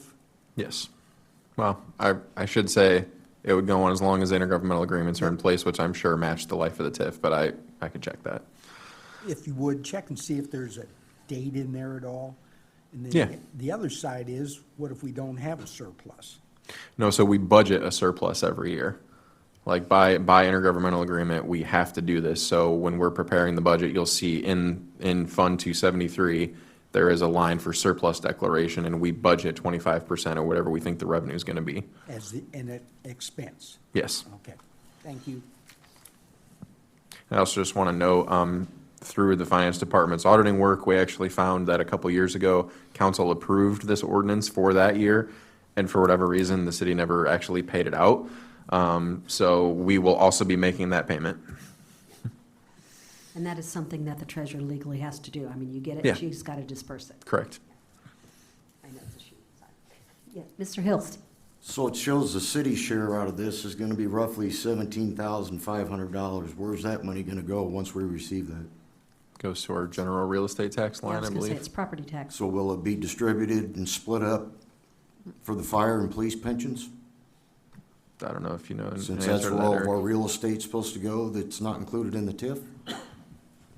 Well, if payments go back to the county and then they get redistributed, it's going to go back to all the different jurisdictions. So there is potential that a portion could go. Yeah. There's I- potential, or I it think- will go? I, That's our policy, correct? Yeah, real I think, estate I don't know, It will I don't go know back to the logistically if it pensions. has, but At yeah. the end of the It'll day, go the to that. way, because it's going through the way it flows, it will. She can't pull a certain portion. If it's to be dispersed, it will be dispersed to every taxing body. Okay, I just want to clarify that, thank you. So Josh, or Eric, so we didn't pay what year? 23 Calendar year maybe? 23 for the tax year 22, I want to say. Yeah, I think that was the case, yeah. We were looking through, and we came across, and we didn't see that payment. It was Okay. approved by council, but there was not a payment that was made. So to piggyback on Mr. Hills, that money, in whatever the payment we didn't make, there's more money going into the city coffers then. Yes. Okay. Just want to make sure we distribute it right. And I'm not quite sure, but some different portions, you have to ask for interest. We might want to ask. Not sure. Pardon me? Wouldn't that mean we'd have to pay them interest? Oh, this is a payment we're receiving. I'm sorry. There's certain things that you can ask for interest if they're holding money. We didn't turn it into them. I apologize. Never mind.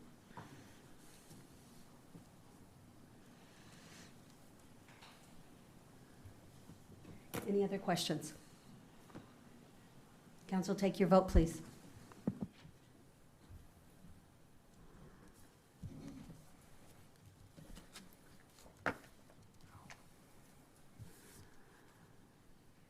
Motion passes 7-0. Chair would now entertain a motion for 8.7, please. Madam Mayor, I move that ordinance number 4384-25/26, amending Chapter 2 of the Pekin City Code by repealing Division 14 Electrical Commission and adopting in lieu thereof Division 14 Construction Equipment be approved. Second? Motion made by Mr. Abel and second by Ms. Hoheimer. Mr. Dossi? Thank you, Mayor. I think he meant commission. He said equipment by, I think, just a Freudian slip there. Oh, okay. The attached ordinance repeals the existing electrical commission and establishes a unified construction commission within Chapter 2 of the city code. This change consolidates trade-specific appeals boards such as building, electrical, HVAC, and fire into a single construction commission that will serve as the city's technical board of appeals for building and fire codes. The new commission will consist of 7 members representing licensed professionals in architecture, engineering, fire protection, electrical, HVAC, plumbing, residential construction, and commercial construction. Members will be appointed by the mayor with city council's confirmation. Key benefits of this consolidation include improved administrative efficiency and reduced redundancy, consistent interpretation and application of adopted construction codes, unified appeal procedures for building code-related matters, enhanced technical oversight across all construction disciplines, clear separation between enforcement staff and the appellate body. The Construction Commission will continue to perform all duties required of a Board of Appeals under the city's adopted building and fire codes, with statutory exceptions for the Illinois Plumbing Code, Illinois Energy Conservation Code, and Illinois Accessibility Code. Any pending matters before the Electrical Commission would be transferred to the newly established Construction Commission without loss of procedural rights. Staff is recommending approval, and Nick McQuett's available for any questions. That was a lot. Does anyone have questions for Mr. McQuett? Mr. Hilst? No, I thought you, okay. Council, take your vote, please.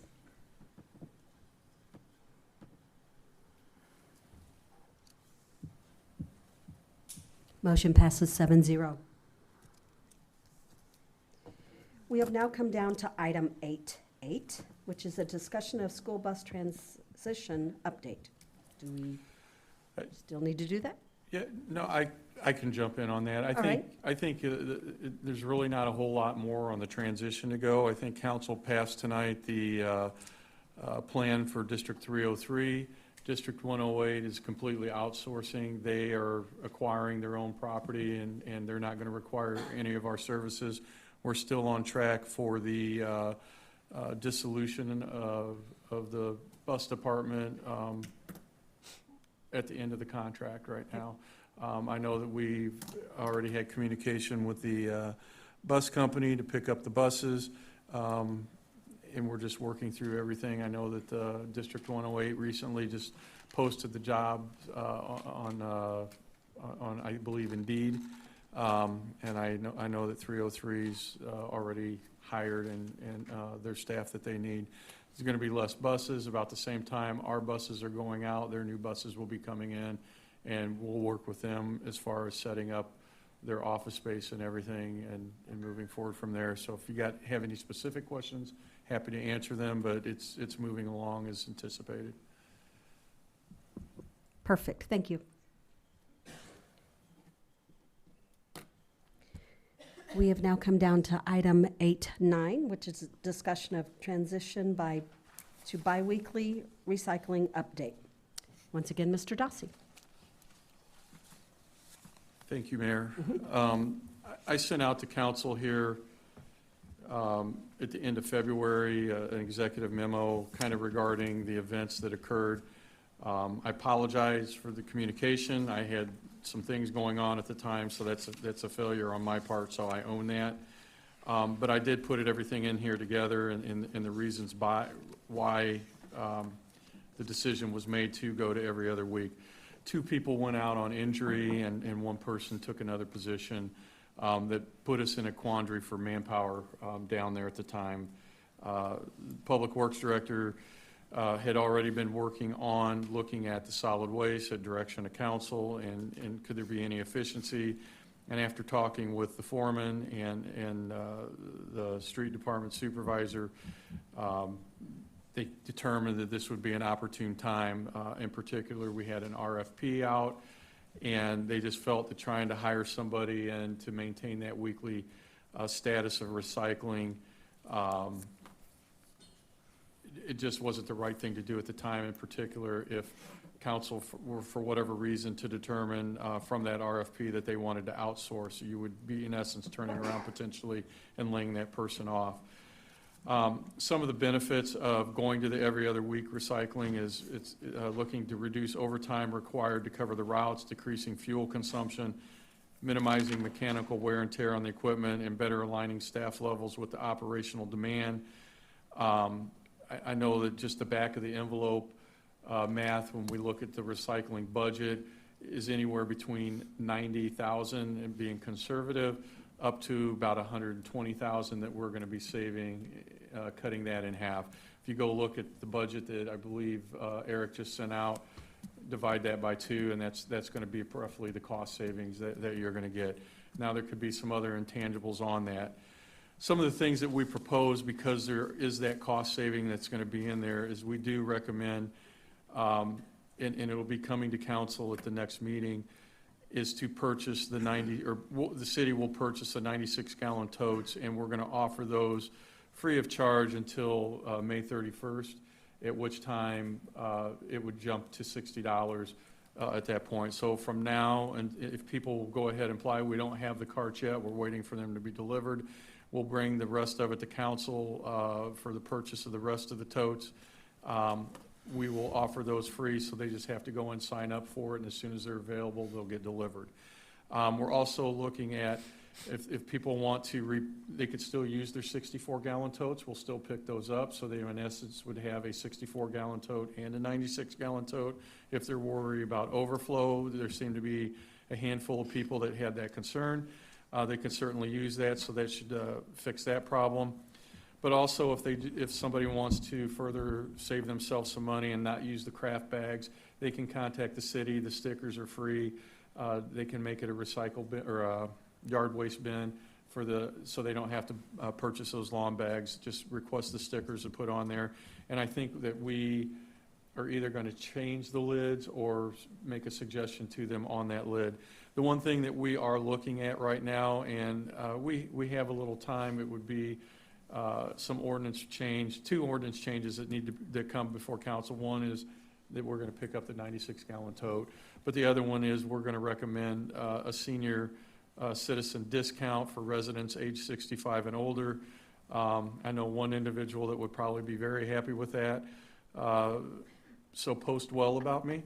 But I think we are going to look at that so that they can have that discount. And what that exactly looks like right now, just roughly we looked at maybe $1.50, maybe $2. We are doing a little bit further, deeper dive on that, and we'll announce that closer to May 1st with the ordinance discount, or the ordinance update that would come before council. So if council gives the direction tonight, I'm ready to go ahead and have him get the ordinance put together for the next meeting to order the rest of the 96-gallon containers, to get those en route here, and we'll go from there. And I do anticipate council will have the RFP. I know I've talked with Councilman Nutter, picked his brain a little bit on the RFP, so I know he's kind of in tune where that's at, and I anticipate having an executive memo out to council on that, so we can have discussion on the solid waste and the RFP that's out in the direction that they would like to go. So since this is discussion, can we guide you to make an ordinance to? Yeah, I mean, it's a discussion, so if you have something else you'd like to see on here, by all means, tell us what that is, and, Okay. you know, we'll work on implementing that in. Okay. Mr. Fletcher? So, first of all, thank you for getting those figures, because I asked for that 2 weeks ago, so that I know you guys, whether you believe it or not, when something like this happens, the brunt of the public wrath comes to 7 people. And my inbox blew up, and the number one question was, after why didn't we talk about it, was basically, are we going to save any money, which you just said $90,000 to $120,000 a year, which is good, so I have a number to talk to the residents. The free upgrade to the bigger tote will be, I think, amicable, and so I appreciate that. I think that answered pretty much my question, so that I can tell the public, and I can send some emails back now. Thank you. Anyone else? So, for people that don't have a computer, or people that do have a computer and they want a new tote, a larger tote, how do they do it? They can call the front desk. Just call the front Yeah, call the desk? front desk. She's keeping a track of this. I've asked her to keep track of it. So there's 7 people who paid online or were billed, so we'll refund those. I told them no more billing anybody Okay. on this, and I want to say roughly there's about 20 people who've requested the bigger containers at this point in time. I expect after tonight that will increase. Oh, yeah. So that's why we're bringing before council another order So- of totes. That was another question, my first, other than the comment. So what's the phone number everybody knows to call? I believe it's just the main city hall number. I think, is it? 477-2300. 2300, correct. I've almost said 478, sorry. 477-2300. Right. To order a bigger recycle tote. Right. Now, and understand, they are not here, so it's once we get them, they'll go from the order that they're received. And, you know, be realistic. It's, you know, I would ask people, as much as you ask us to be conservative and frugal with it, just because it's a 96-gallon tote, you know, if you're not filling up your recycle bin now, don't order it just to have the bigger tote, and it ends up getting used for garbage. Let's use it for the recycle purposes. And a limit of 1? It's a limit of 1, Okay, correct. and it goes through May May 31st 31st, for 1 additional 96-gallon tote. Right. Recycled tote. and that will give them a 96-gallon and a 64-gallon. They have the option to repurpose that for yard waste if they want to, you know, save themselves a little money, not having to use the craft bags. Sure.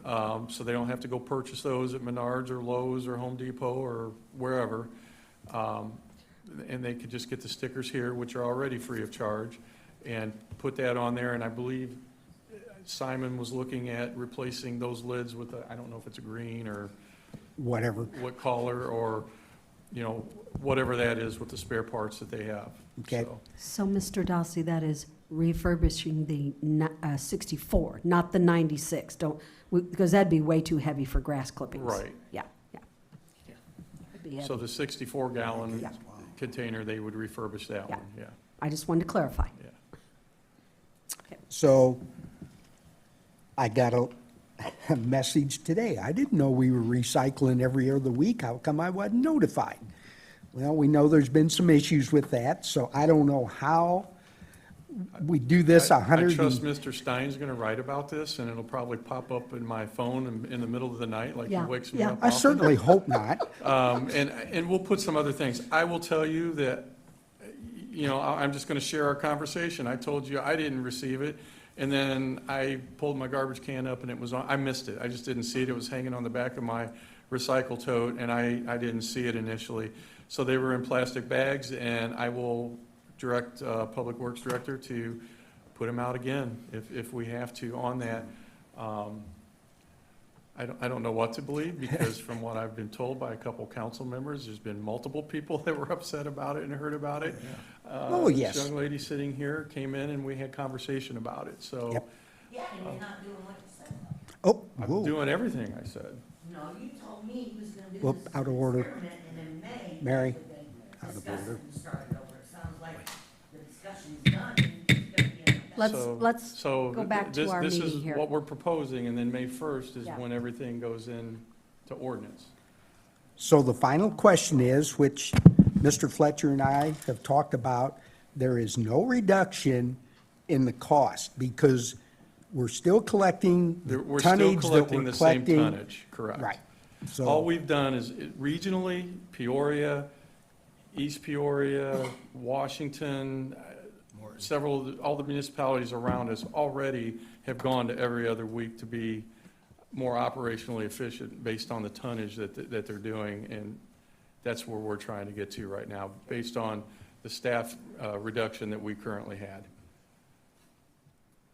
thank you for all the updates, and people can still call us and ask questions. At least we got an answer on what it's gonna save, potential senior citizens savings. I don't know if you're referring to anybody specific, but it's a savings, so.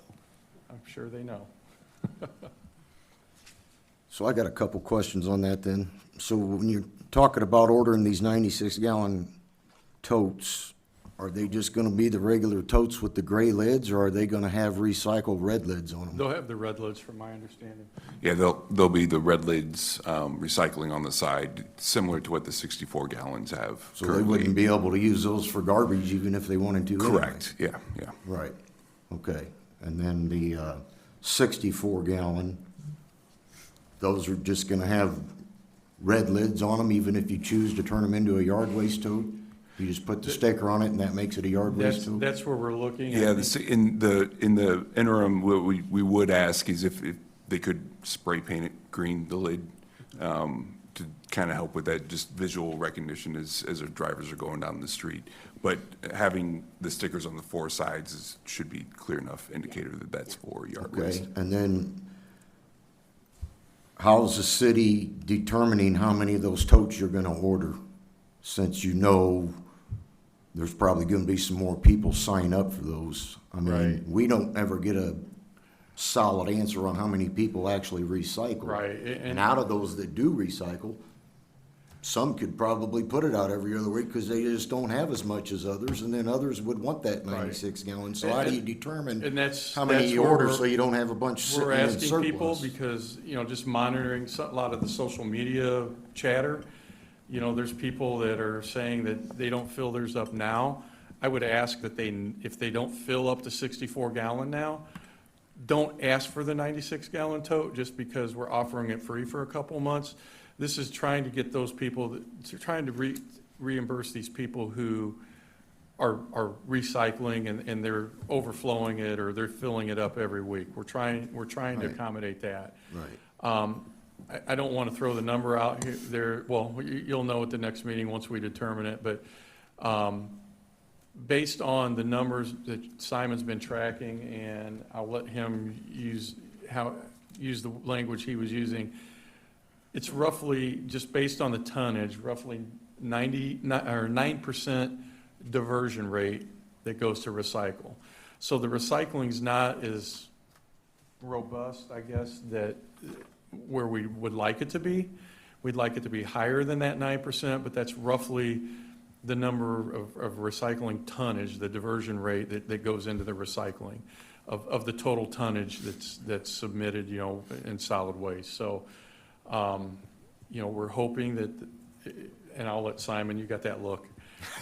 I'll let Simon talk a little bit more, Yeah, it's his yeah. department. But the people recycling, there's not as much tonnage going in there, so we're assuming that the number that we're gonna bring to council is probably close to what's gonna request these recycle bins. And if we have to come back, we will come back and order some more, but we felt that was a good start to address the immediate issue.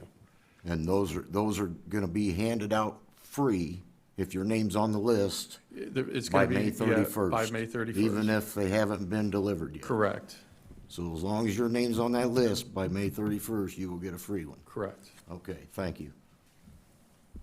Mayor? Get your name early. Yes, Mr. Abel. I didn't realize, well, Tuesday's our neighborhood's pickup day, and I was getting phone calls Tuesday night, Cantor's still sitting out there. I didn't even know we were, maybe I missed the conversation, splitting up routes, till I called Ashley the next morning. And she says, yeah, your route's been split.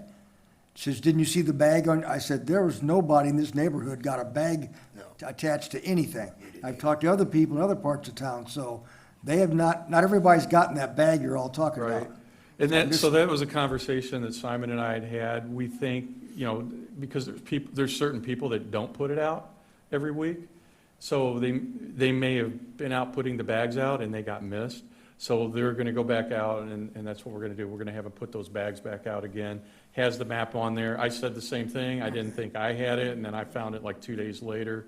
And I will just say in my neighborhood, there was only one recycle bin that was out on the day that was there, so I felt confident the message got out around my area, and that person was me. So, and it was my son took it out, not realizing that, yeah, I'm gonna blame him. He's not here to defend himself, so we're going there. My neighborhood is mostly, So- yeah, they'll get the But 65 discount. everybody else Yeah, had there you theirs, go. everybody had theirs out. So I think it's hit or miss. If people had it out, it may have got missed with them getting that plastic bag hung on there.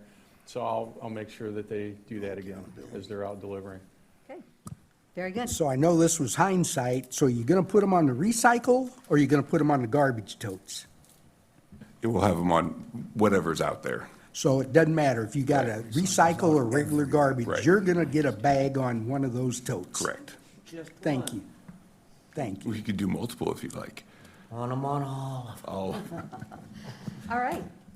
We are going to move on to the next discussion, which is 8.10, and it is amendments to the ethics and conduct of council members. Mr. Dossi. Thank you, Mayor.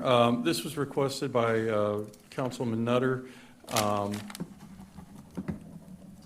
I don't know exactly what the issue was on that. I will say that we were going to have the hearing officer here, but after I started looking at it, he's going to bill me for mileage and everything else, and it's really not a decision for him on what the ordinance change is going to be suggested. He made a recommendation. I think the city attorney's aware of it.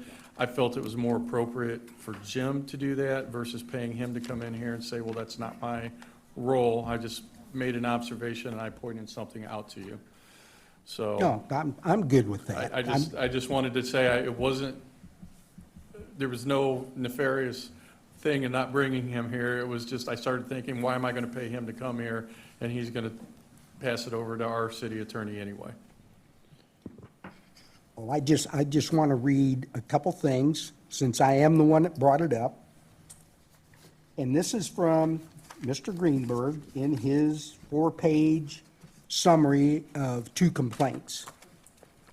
Basically, it says, "The Code of Ethics and Conduct and the Pekin City Code set forth inconsistent procedures for addressing alleged ethics violations."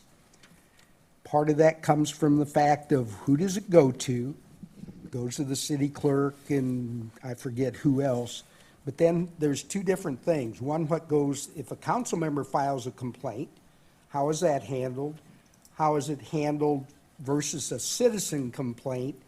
And some of those inconsistencies that are in there in the policies or whatever you want to call it that we have. So the other aspect of it was the findings that were brought back by the adjudication officer, Mr. Greenberg, was supposed to come to council for review. Now, I don't know if anybody read all that, but I know a letter was sent, but I don't know if the letter from him went to all council members. I don't know what you're talking about, so I didn't get one. Well, there you go. So there's two different sets of things. Are we following the rules? Obviously, not I 100%. think, so I believe all council members should have gotten it because Nicole emailed them. I got a copy of it. So, long and the short is, yes, staff had discussion. You talking about Mr. Greenberg's response? The 4-page response? Yeah, Okay. Yeah, I got a copy of it. we all got it. So, to that, Oh, look. we did, because you and I had that email issue, and their IT is looking at that and trying to figure out what that is. So there might be some hit or miss when they hit council members, so there is an issue there that we're working on. Done talking about that, we'll move back to the Yes. topic here. Yeah, Thank you. Don't bite me So in the yes, business again. Josh and Nicole started doing a deep dive on this, so I'll let them talk about it a little bit, because we realized it at the same time when it came back, because Nicole, who picks everything apart. She had a definitely- good teacher. It was a good discussion, because we're like, yeah, this all resulted from when it got changed back in the day. It's like one thing got changed, but the other thing got missed, so I'll let them talk about it a little bit further. Yeah, I Okay. think Manager Dossi was out for medical when this kind of came back.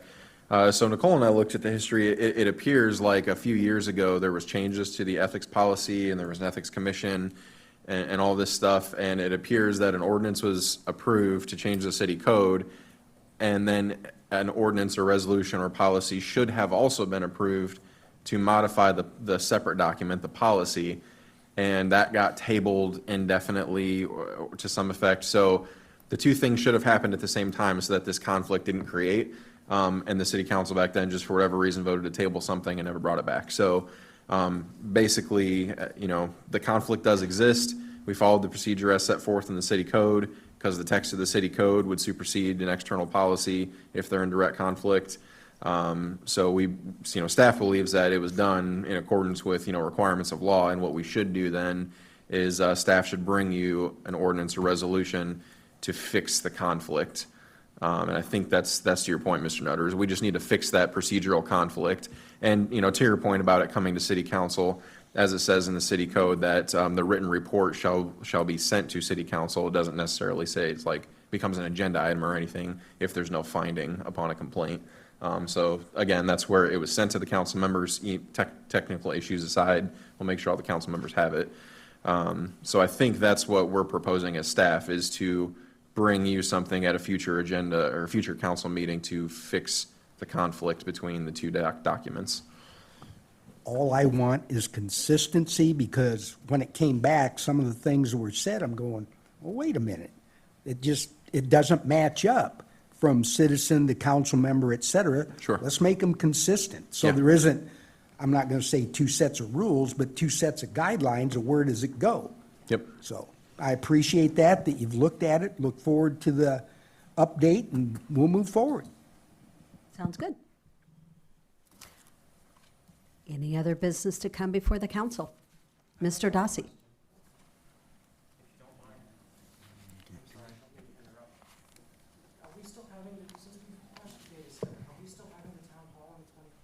Oh, you know what? I think I was going to ask Mr. Stick Dossi. I stick believe we're going around to for counsel other that there's no business. need for it. Thank you for Yeah. bringing that up. It's okay.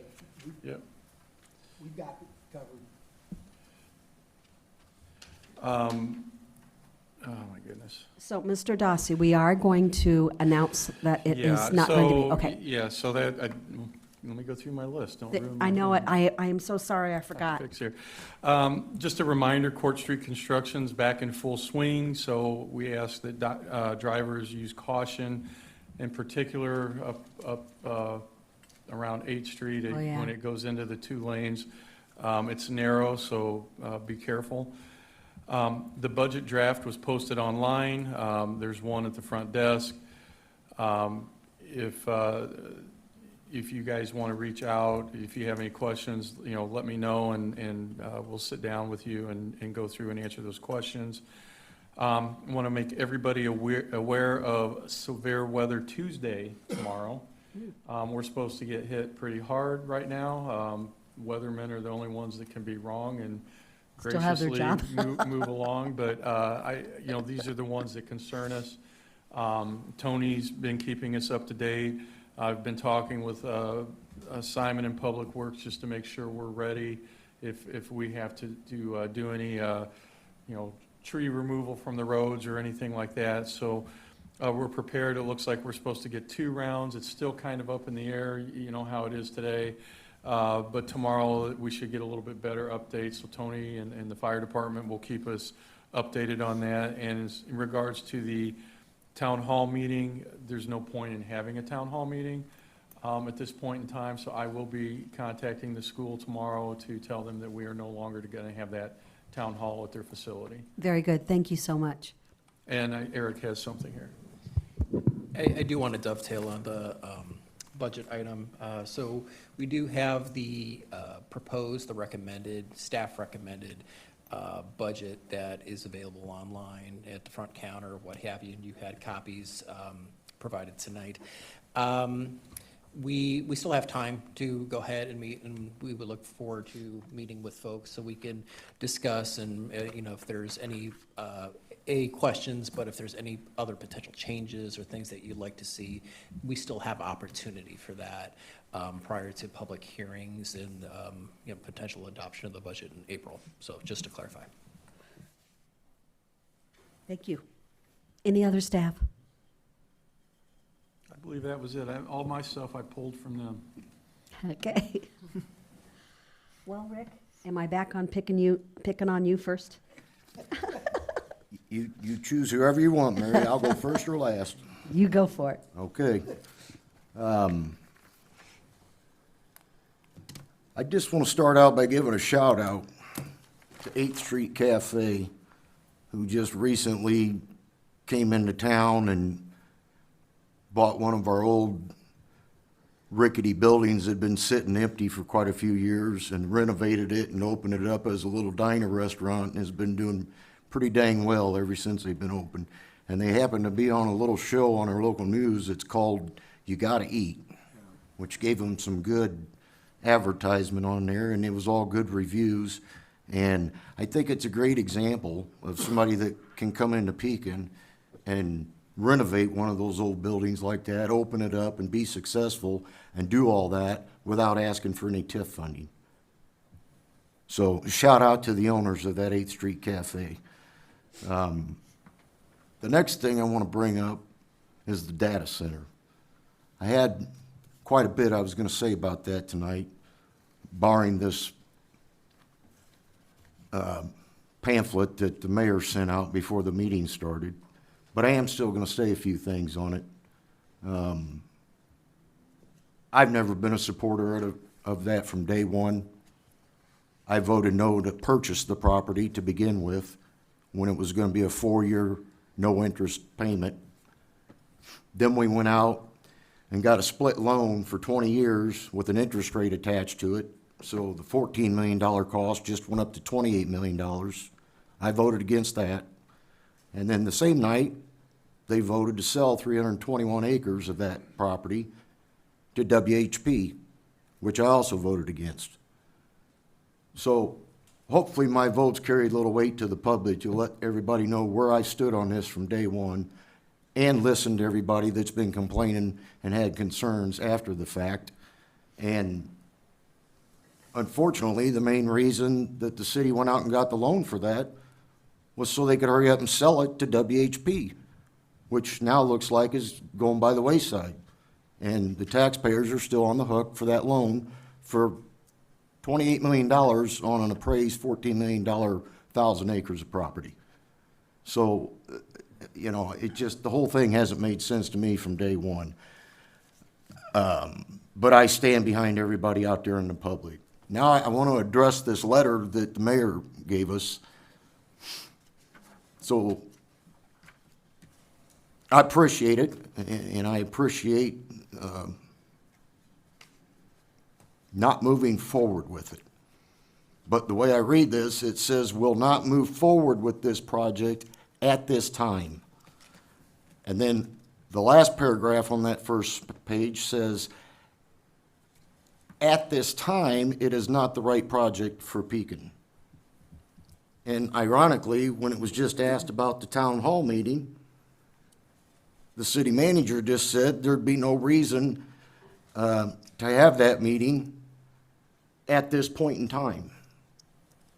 So, with all that being said, I would like to make a request to put an item on the agenda for the next regular city council meeting. And the item that I would like to put on there is to rescind ordinance number 4295-24/25, which is the real estate purchase contract with WHP. I'd like that item put on the next agenda to rescind that agreement. And that will essentially kill that altogether. And I will need a second for that. So before you get a second, I do want to say, and maybe you let me know if I'm going to say too much or not. I didn't want anyone of the public or staff or council to misperceive what I did say. When I said, you know, there's a phrase, at this time, I feel it is not the right fit for the city of Pekin. That doesn't mean that it's going to happen a year from now, that it's going to happen 5 years from now. That's just a comment. That's just a phrase that you say, and it's not that I'm pushing it on down the road. So I I'm hope not saying people that's the understand case, that. Yeah. but that's just the way I read it. And the only thing about asking if we do something, I'm only trying not to get us into any kind of litigation. I'm trying to be as calm and as my I can comment- on all of this. My comment, again, you're dissecting the words. You've had time to sit up there and read the whole thing. I haven't. So I just, based on what was given here tonight, it makes no sense to have a meeting. But technically, we approved a contract with them that has not been rescinded, and that's what I want to see done. I understand, Mr. I understand Vaselli. that. I'm talking about you're putting words in my mouth about. No, Yeah, about March 24th's meeting. That's not what my intent was. It makes no sense to have a meeting. First of all, I didn't put the words in your mouth. That's exactly what you said. That may be So what maybe I I just said. misinterpreted But that. you're dissecting the words and you're putting words in my mouth by doing that because that's not I'm what I looking out meant. for the public, so they know I damn well and good understand that that's going to be abolished. I understand that, but it makes no sense at this time to have any meeting related to the data center. I haven't had time to sit and read this and digest it like you wholeheartedly have. agree.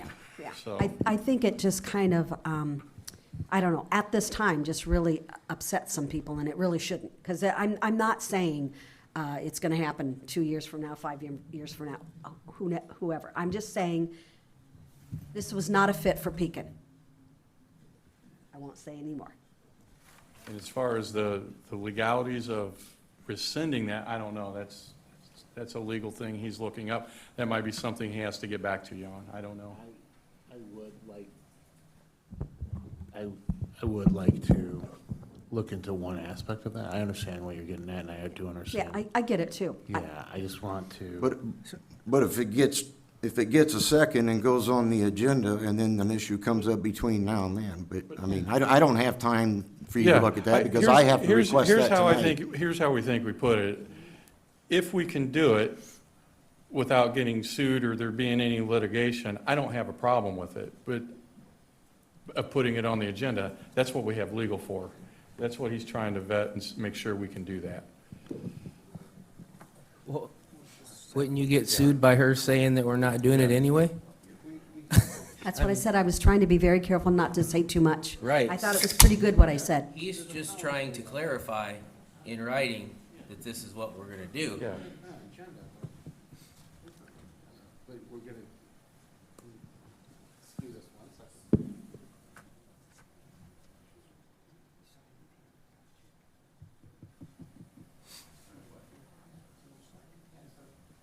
And there are different rules.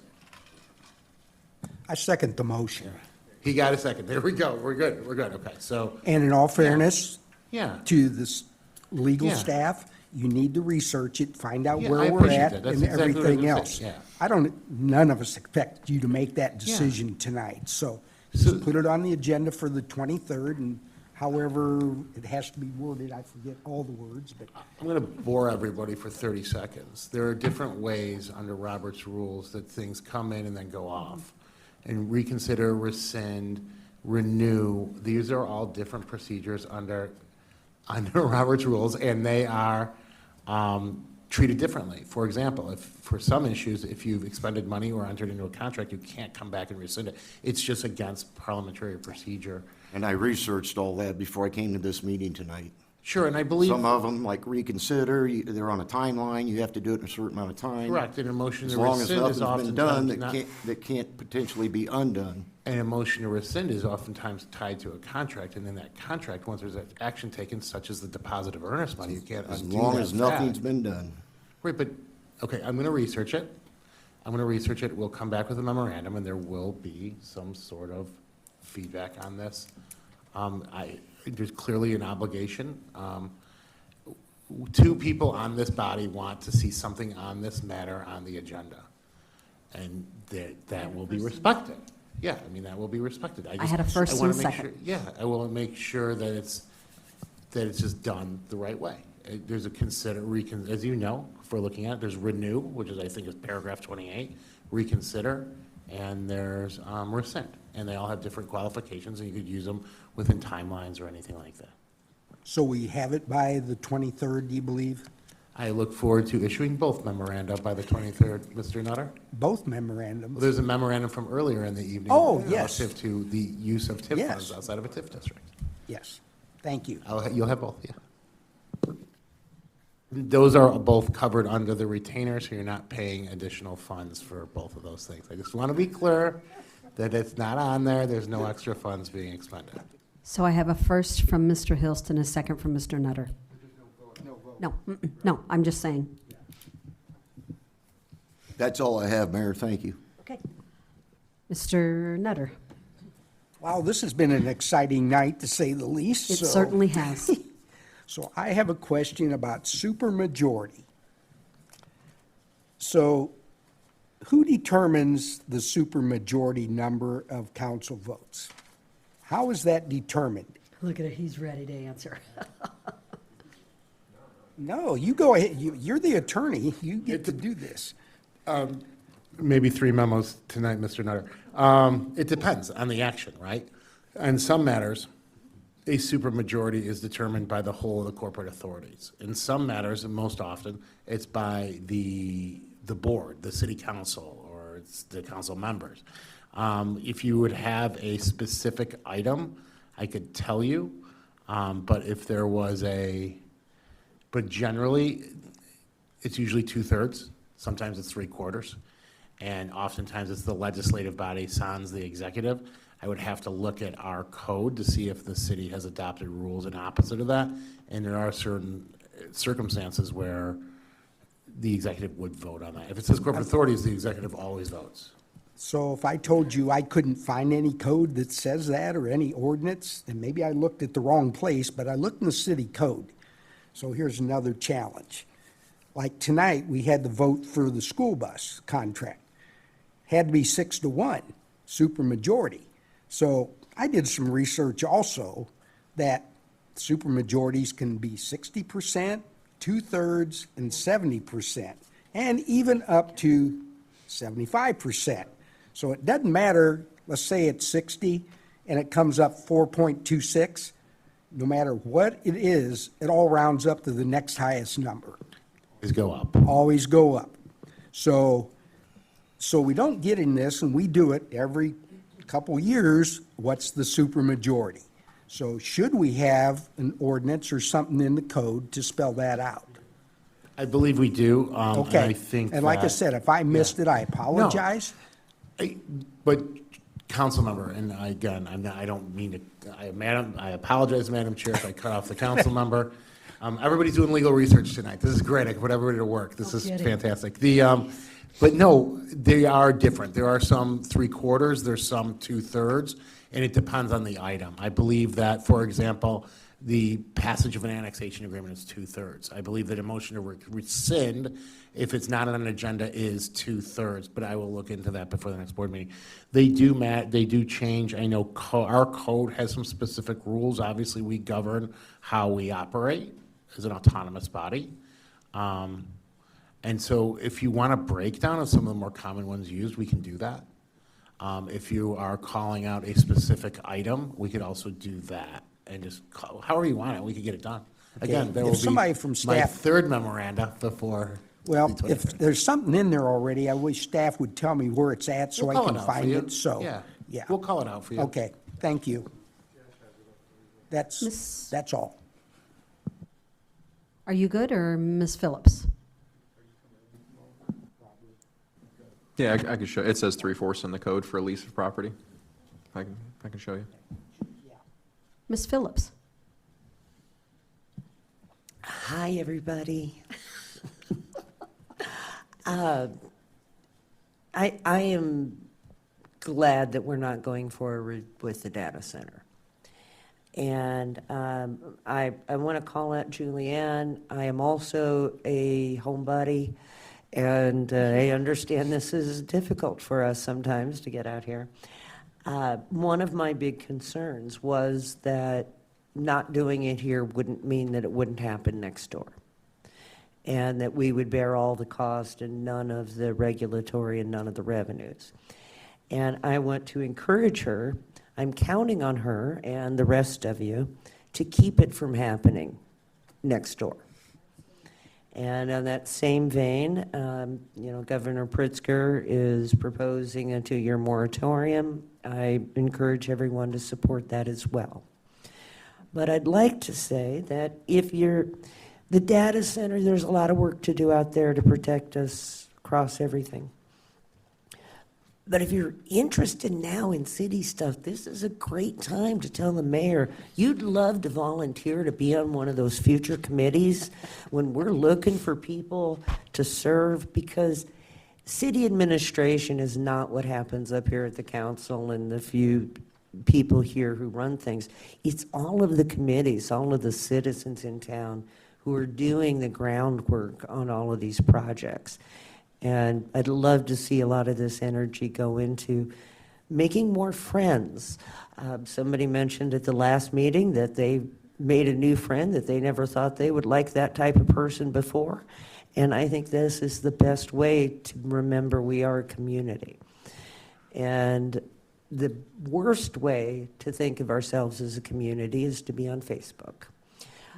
Seriously, I want to discourage everybody from participating in these social medias where people get together and get each other upset, send a lot of clickbait headlines, use a lot of data centers.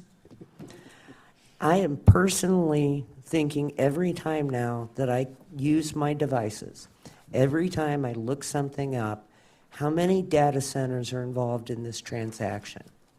And what other community right now is awake? Because the data center I'm using is sending this vibration to them now. So I personally would like to encourage all of us to quit all of it.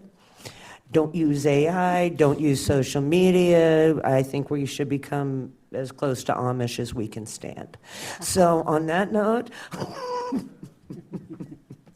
I get it. Mr. Fletcher? Two things. First, I want to thank you personally for, I don't want to say finally coming around, but I mean, there's been a lot of pressure put on all of us. And I think a few of us had voiced our opinion so that the masses knew where we stood. And it will take a load off of myself, my emails, because I try to answer everyone. And I truly think that that's best for the city. Second, on the budget, I would like to have another open meeting, public and all of us that can make it, after I look at the revised. because we can't get together and talk about it unless we have an open meeting. So I'd like for somebody to look at a calendar and try to put something together for that. I was going to say, March 24th is free. No, I believe we do have a second one when we try to get everything together, correct? Weren't you going to? Yeah. Is that might have been an email I missed. Nope, you didn't get an email yet, but, all right. Mr. Abel. First, I've been asked to find out why the EDC committee is being split in half May 1st down to 7 people. So that was a code change that city was. council did in 2024, I believe. The city council voted to move it from 13 down to 7. You know, we totally open, maybe 9 is the correct number, but, Some of the members, this is new to them. I've been asked in the last 2 weeks by some members that are on it. oh, I've talked to them about it multiple times over, Yeah, well, I'm whatever, just but, relaying the question. yeah. And I don't know who's asking, but I know a couple were very, I don't know, I guess they understood it, but they weren't necessarily happy with it. I So- wondered because they're not getting paid. It's the more ideas, the more views on things, to me, is a positive. But it's been Yeah. working so far. Our only thing was, it was. Our only thing was, we were trying to look at all committees. Do we need them? Do we need to combine some of them? Does there need to be as many people on the committees as there is? So, and Liquor Commission was a perfect example. I couldn't hardly find anybody that could come in here at 4:00 in the afternoon and have a 15-minute meeting. I mean, usually, if it lasts 30 minutes, we're lucky because people know what they want. They come in and ask for a license. We either say yes or no, and it moves on quickly. So it was very hard for somebody to say, I'm going to drive 15 minutes to get down here for a 15-minute meeting, and then we leave. So I don't know, it was just something, we were just trying to look at all of the committees to see if they Yeah. need revised. I think another thing, council member, is when it's at 13, in order to even have a meeting, you have to have 7 people present, and that committee was having a hard time having 7 people every It month. was tough. So we were dropping it. Again, if 7's not the right number, if it should be 9 or whatever, or 8, I guess, they don't vote very often at I thought we were all. going to look at 9, too, Yeah, because we can people really wanted to be on it. Binding committee to begin with. So. Yeah. And one last thing. I think our friends at Yorty Farms need another reminder. Last week, 10 o'clock in the morning, I'm coming down Broadway by Parkview Golf Course. Here's a Yorty Farms on the trailer, on the tractor, loaded, comes down, all the way down Broadway, turns on 8th. I think we had to send them a personal letter when we first got the new routes with Veterans Drive and all, because they kept using our street, our Court Street and Broadway. Well, they still are, so it'd be nice to remind them, maybe give them a little hefty fine, they might wake them up. But this was 10 o'clock in the morning. I used to see them at 6 in the morning. They probably thought everybody was asleep, but this was in broad daylight. Not so. John, he was running. I second that, John, because I've seen it also. yeah. And it's a grain truck, and it was loaded with grain. It says Yorty Farms. Yes, sir. You They can't make miss no it. bones about who they are, Right. so. All Thank right. you. Thank you. Deputy Chief Wilmer, there's an assignment. I know I forgot to put deputy in front of it last time I called him out. Yes, I have that written down as an action item for us. Thank you. Yep. Thank you. Ms. Hoheimer. I just wanted to say that Pekin lost a wonderful volunteer last week. My friend Gloria, the police chief's mother, her husband and I, and her, we would go with a group every Thursday morning for breakfast. We were the Thursday morning breakfast club. She rarely could attend because she was volunteering. Snack packs, pantry. She was involved in everything, and she did it all with a Christian heart. And I hope that more people can be like Gloria. Well, and she was a principal. She was a teacher. She was a principal at Willow School. She was a teacher at C.B. Smith for many, many years. Very, very loved. Very loved. So we're going to miss her. Okay, is that all? So I think tonight went better than I expected. Pardon me? Give who a chance? I'm sorry. Oh, okay. I think tonight went better than I expected. You know, I was nervous because it's hard to make tough decisions like that. I think of things that happened in the past, like ICC. It was voted on in 67 or 68 that we could have had ICC here, downtown Pekin here. So you think of things like that. Did we really pass up an opportunity, or was it the best fit for the city of Pekin? So, you know, in my heart right now, it was the best fit for the city of Pekin to move on. I hope, and I really do, I understand Mr. Hills saying that he wants to protect the city. I take it as that. But I hope that people don't dissect this. I'm going to say it again, and some of you probably don't care for it, but I do speak from the heart, and I do, I feel passionate. I felt your passion in the room, so I just needed to say that. Other than that, Mayor, can we get Mr. Vasselli his own microphone? I don't want to say anything, Councilmember Rabel. I'd just rather be here. I think I need a motion to go into executive. Madam Mayor, I move that we move into executive session to cover the following items. 10.1, under 5 Illinois CS 122, subsection C2, collective negotiating matters between the public body and its employees or their representatives, or deliberations concerning salary schedules for one or more classes of employees. Second item, 10.2, under 5 Illinois CS 120/2, subsection C6, the setting of a price for sale or lease of property owned by the public body. And item number 10.3, under 5 Illinois CS 120/2, subsection C11, litigation, when the public body finds that an action is probable or imminent, in which case the basis for the finding shall be recorded and entered into the minutes of the closed meeting. Second. Motion made by Ms. Phillips and second by Mr. Hilst.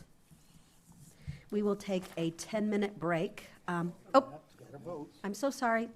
I'm ready to take a break. Council, take your vote, please.